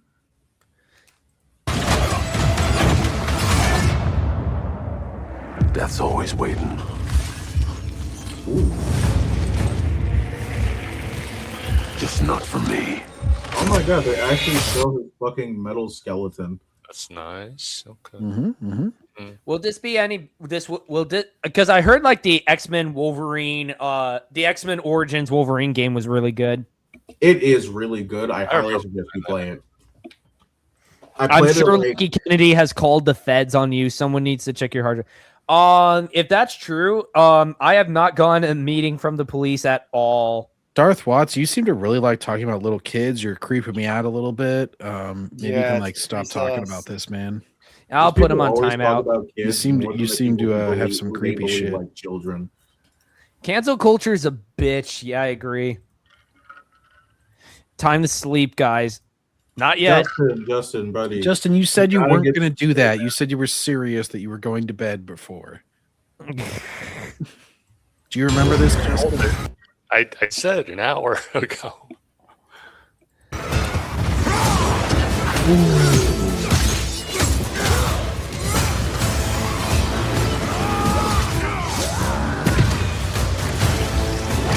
There's Mystique. Mystique. The question is, will she be hot? Yeah. I don't like this. I ain't no hero. He just kicked a guy in the lava. Fucking threw him in lava. That looks good. The suit looks good. Wolverine. I can't wait to see the awesome suits they have. But again, we got. I'm hoping they have the Fox suit, like the black suits. I like the.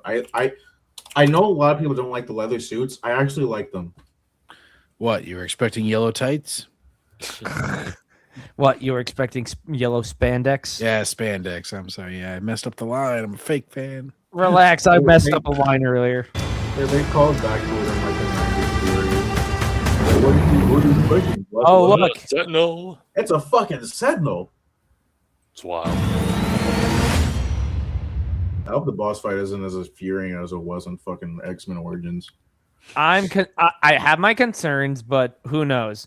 This who comes knows? out Maybe 3 days before my birthday, everybody. They said Ooh. September 15th. My Maybe- birthday is September Game was 18th.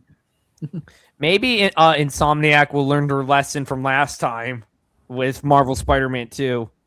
I mean, at least like Hey, come on, what do the they get? gameplay is going to be good at the very least. Oh wait, Miles Morales also had problems too. A lot of problems. Yeah, I did not What like the problem Miles with Miles, Morales game. That shit was like They try to make you care about the villain, and they like race and gender swap her. Oh yeah, They race and gender swap my boy the Tinkerer. I will not forgive that. And it was also a horrible character. Like they try to make it this big dramatic moment whenever she's dying at the end, and I'm just like, nah, kill that bitch. Come on, let's get it over with. They're like doing slow motion, and she's like, love interest. When I'm the problem is I don't give a shit about Miles either because he's such a lame character. So I'm just like, all right, whatever, Miles. I hope your girlfriend dies, anyways. Ah, shit! I disconnected my microphone for a second. Whoops. That's pretty good though. What is it? 573K likes. Damn. Oh my god, he's back. I swear. And I'm just you keep saying you have it. Why don't you just post it somewhere or send it to the feds? All right, real quick, last, and this honestly kind of depresses me when I saw the news the other day. Marvel Comics announces Amazing Spider-Man issue 1000, a milestone issue with a main story by Joe Kelly and Pepe Larraz coming this September. The issue will also feature additional stories from Brian Michael Bendis, Romita Jr. Wait, Frank Miller? Do you think has Frank Miller done Spider-Man? Yes, he has before, actually. Oh. Momoko Imonen, Dan Slott, DeMatteis, Gleason, Martin, and Hawley. The fact that you have Brian Michael Bendis and Slott in here, especially and Joe Kelly, do not make me hyped for this at all. And obviously, we have the current state of Spider-Man comics, which are just freaking bad. I saw like a sneak peek of like a previous like 999 on Twitter. Oh yeah, the one where he's getting his ass kicked by Spider-Gwen. What? Yeah, apparently she's kicking his ass. I gotta wait till the comic actually comes out, or maybe it's already out. It just hasn't been posted online yet. But like, Gwen should literally be getting dog walked by Peter. Why are they? Okay, first off, why the fuck are they fighting? Second off, I don't know where to start with that because I looked. It's just a cover, but the cover is like, what the fuck is this? Yeah, because remember, Spider-Man could flatten the Rhino with a single punch. Or he actually was able to go up against a Herald of Galactus and come out without a scratch. Mind you, without any power amps or the black suit. The black suit he's wearing in that comic, cloth. Also, I don't know why, but these two covers just don't scream like we're celebrating a thousand issues of the Amazing Spider-Man. Yeah, that other cover it's kind of really basic and this pose is stiff. I kind of flip-flop on whether or not I like John Romita Jr.'s art style. I think for the most part, I like his stuff from the early 2000s, but I'm much more of a fan of his father's work. People think John Romita's Jr. style has like faded with age. I think it's honestly because he sees the current state of these comics and he just kind of doesn't give a shit. Yeah, like his work on Zeb Wells' Spider-Man run. Also, that symbol is way too damn small and kind of off-centered. That's bugging me. Yeah. Peter Parker's life changes forever. Why? You think they're finally going to let Spider-Man get married again? Like that'll ever happen. Oh, no. Come on. Why? Also, if Frank Miller's working on this, I want it to be like All-Star Batman and Robin Frank Miller. Like, he doesn't give a shit and he just gives us the wackiest story. Yeah, especially like because you mentioned this current state of comics.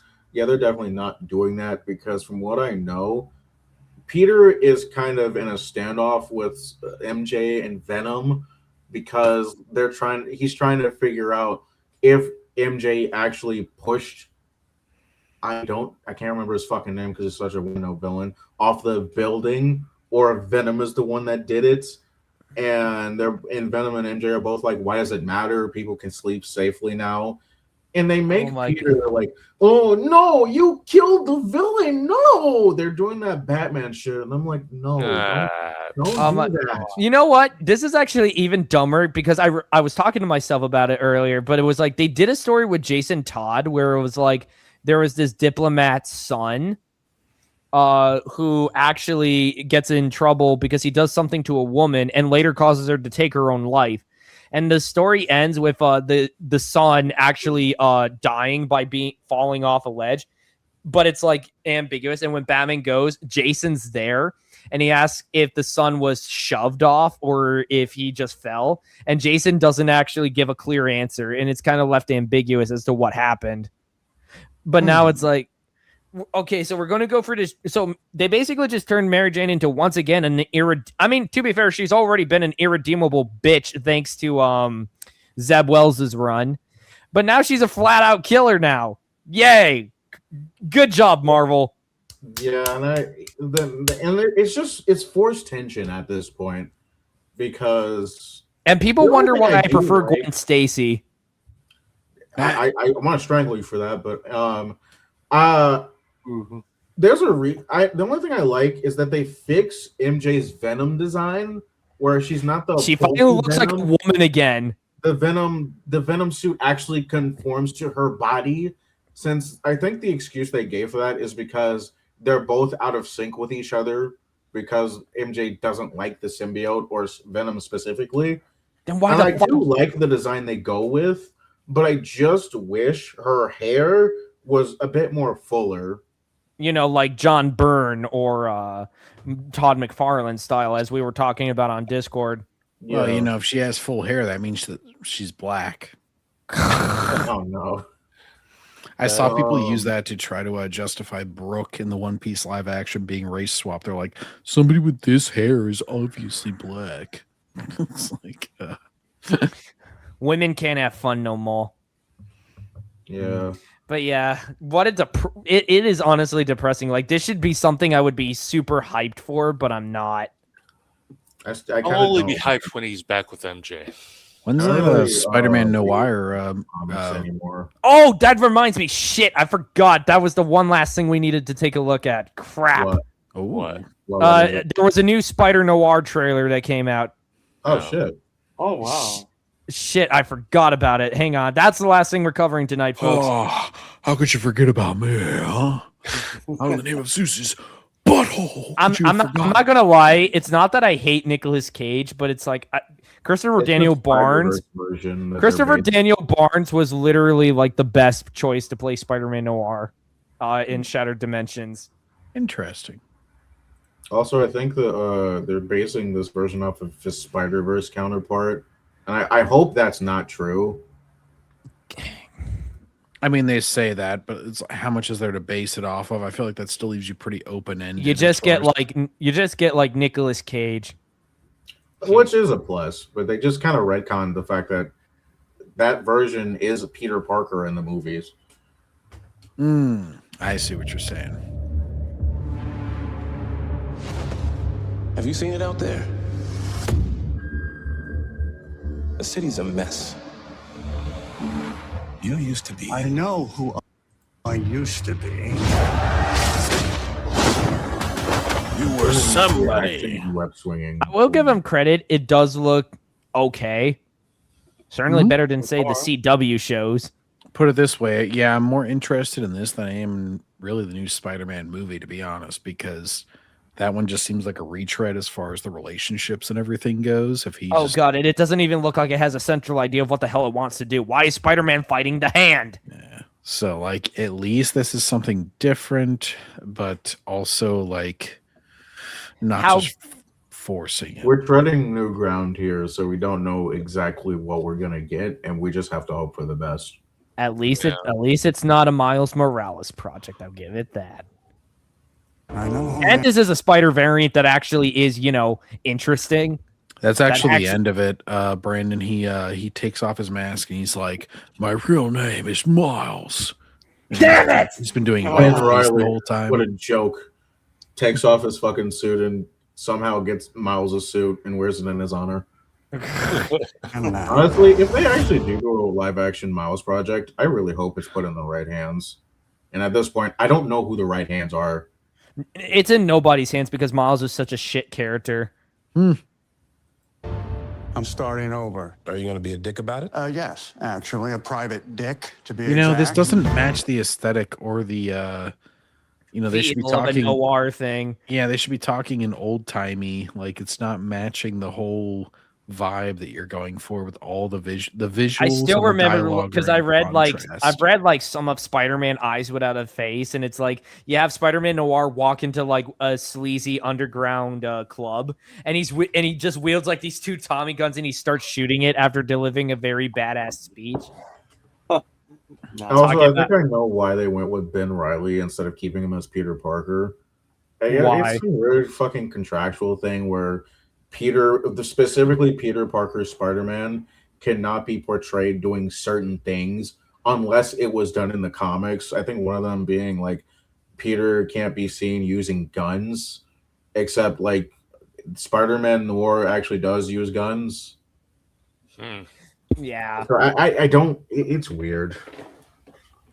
Copyright. How fun. Project Hail Mary, huh? My friend disappeared. You're an investigator. Investigate. I swear, if that's Black Cat, I am going to throw hands because she's supposed to be a platinum blonde, damn it. Imagine something similar like they did in the 90s period with Are we the going to talk hair about is the fake. fact that her friend turned into some kind of sand monster? Is that going to be freaking Sandman? Woman. of it, yeah. No, To be fair, maybe the CGI is not finished. What the hell is going on? I can't get into it right now. All I know is that once it starts, it gets worse fast. Until this. Arachnid, if you and I have to get together to review this series at some point. I still need your Prime subscription. I have a Prime subscription. All right. Hey My guys. family does have a Prime. Oh, you got to go, John? Yeah, I'm gonna have to check out here. All right, no problem. We'll be But done. that's We'll good. be done shortly. We at least got to the Spider-Man bits. Yeah. Not that I don't have shit to say about Spider-Man, but we'll hopefully this series is good and fuck them shills for the Mando and Grogu. Yeah. See ya, John. See you next week if you're Take care, available. man. See ya. And then there were 4. Sicknesses eat them alive. What Spider-Man villain would set themselves on fire? Molten Man? Molten Man, yeah. Yeah. Time to show this town who's really in charge. This Silverman? Is that supposed to be Norman? No, I think that's supposed to be Silverman. I figured Silvermane would be more frail.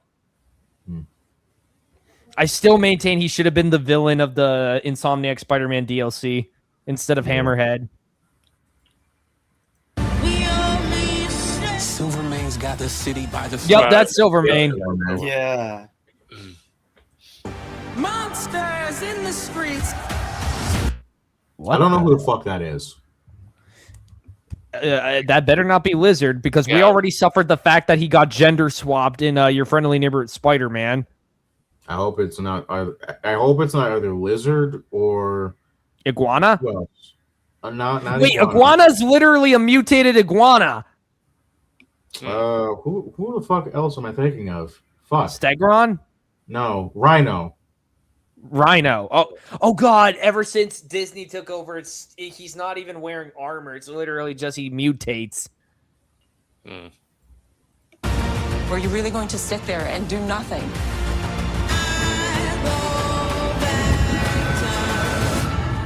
I was never a hero. I will say that one shot of him in the roof, especially in the black and white version, looks awesome. It looks badass. Yeah, it was pretty good. But the problem is, looks can be deceiving, unfortunately. Yeah. True. There's still time for you to become one. Ooh, I love the web swinging. The web effects look pretty good. And his webbing is black. What? Or at least a dark gray. In the colored version, if you pay attention, His webbing is either black or a dark gray color. That's weird.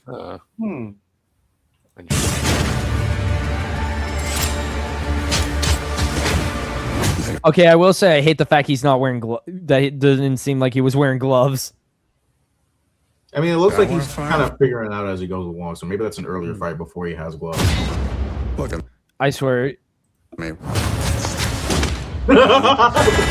referenced the fucking web failure from Spider-Man 2. Maybe there's a different reason for that this time. Wrong. Yeah. Oh, look, Tommy guns. The classic staple. Darren beats us a lot. Henry 365. What did I miss? You missed a whole lot, man. We're kind of like wrapping up here. We're finally talking about Spider-Man. The only reason why I'm still awake.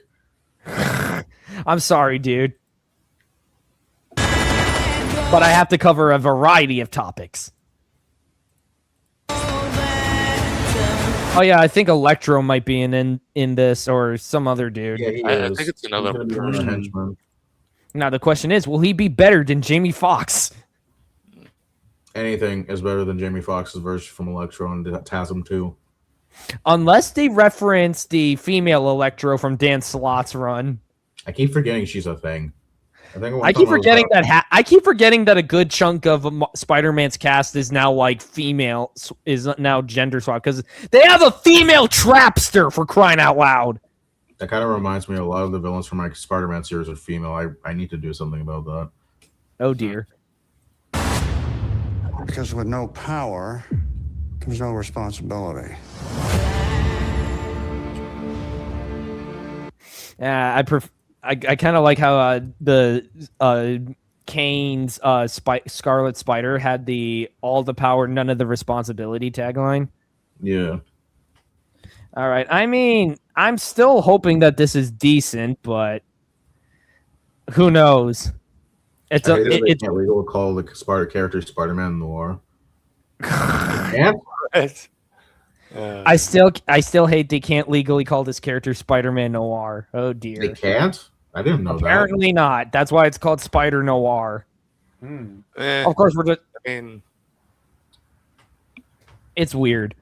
Very weird. Just like why Peter Parker is Ben Reilly for some reason. That was a very long stream. 3 hours, 15 minutes. Dear Lord.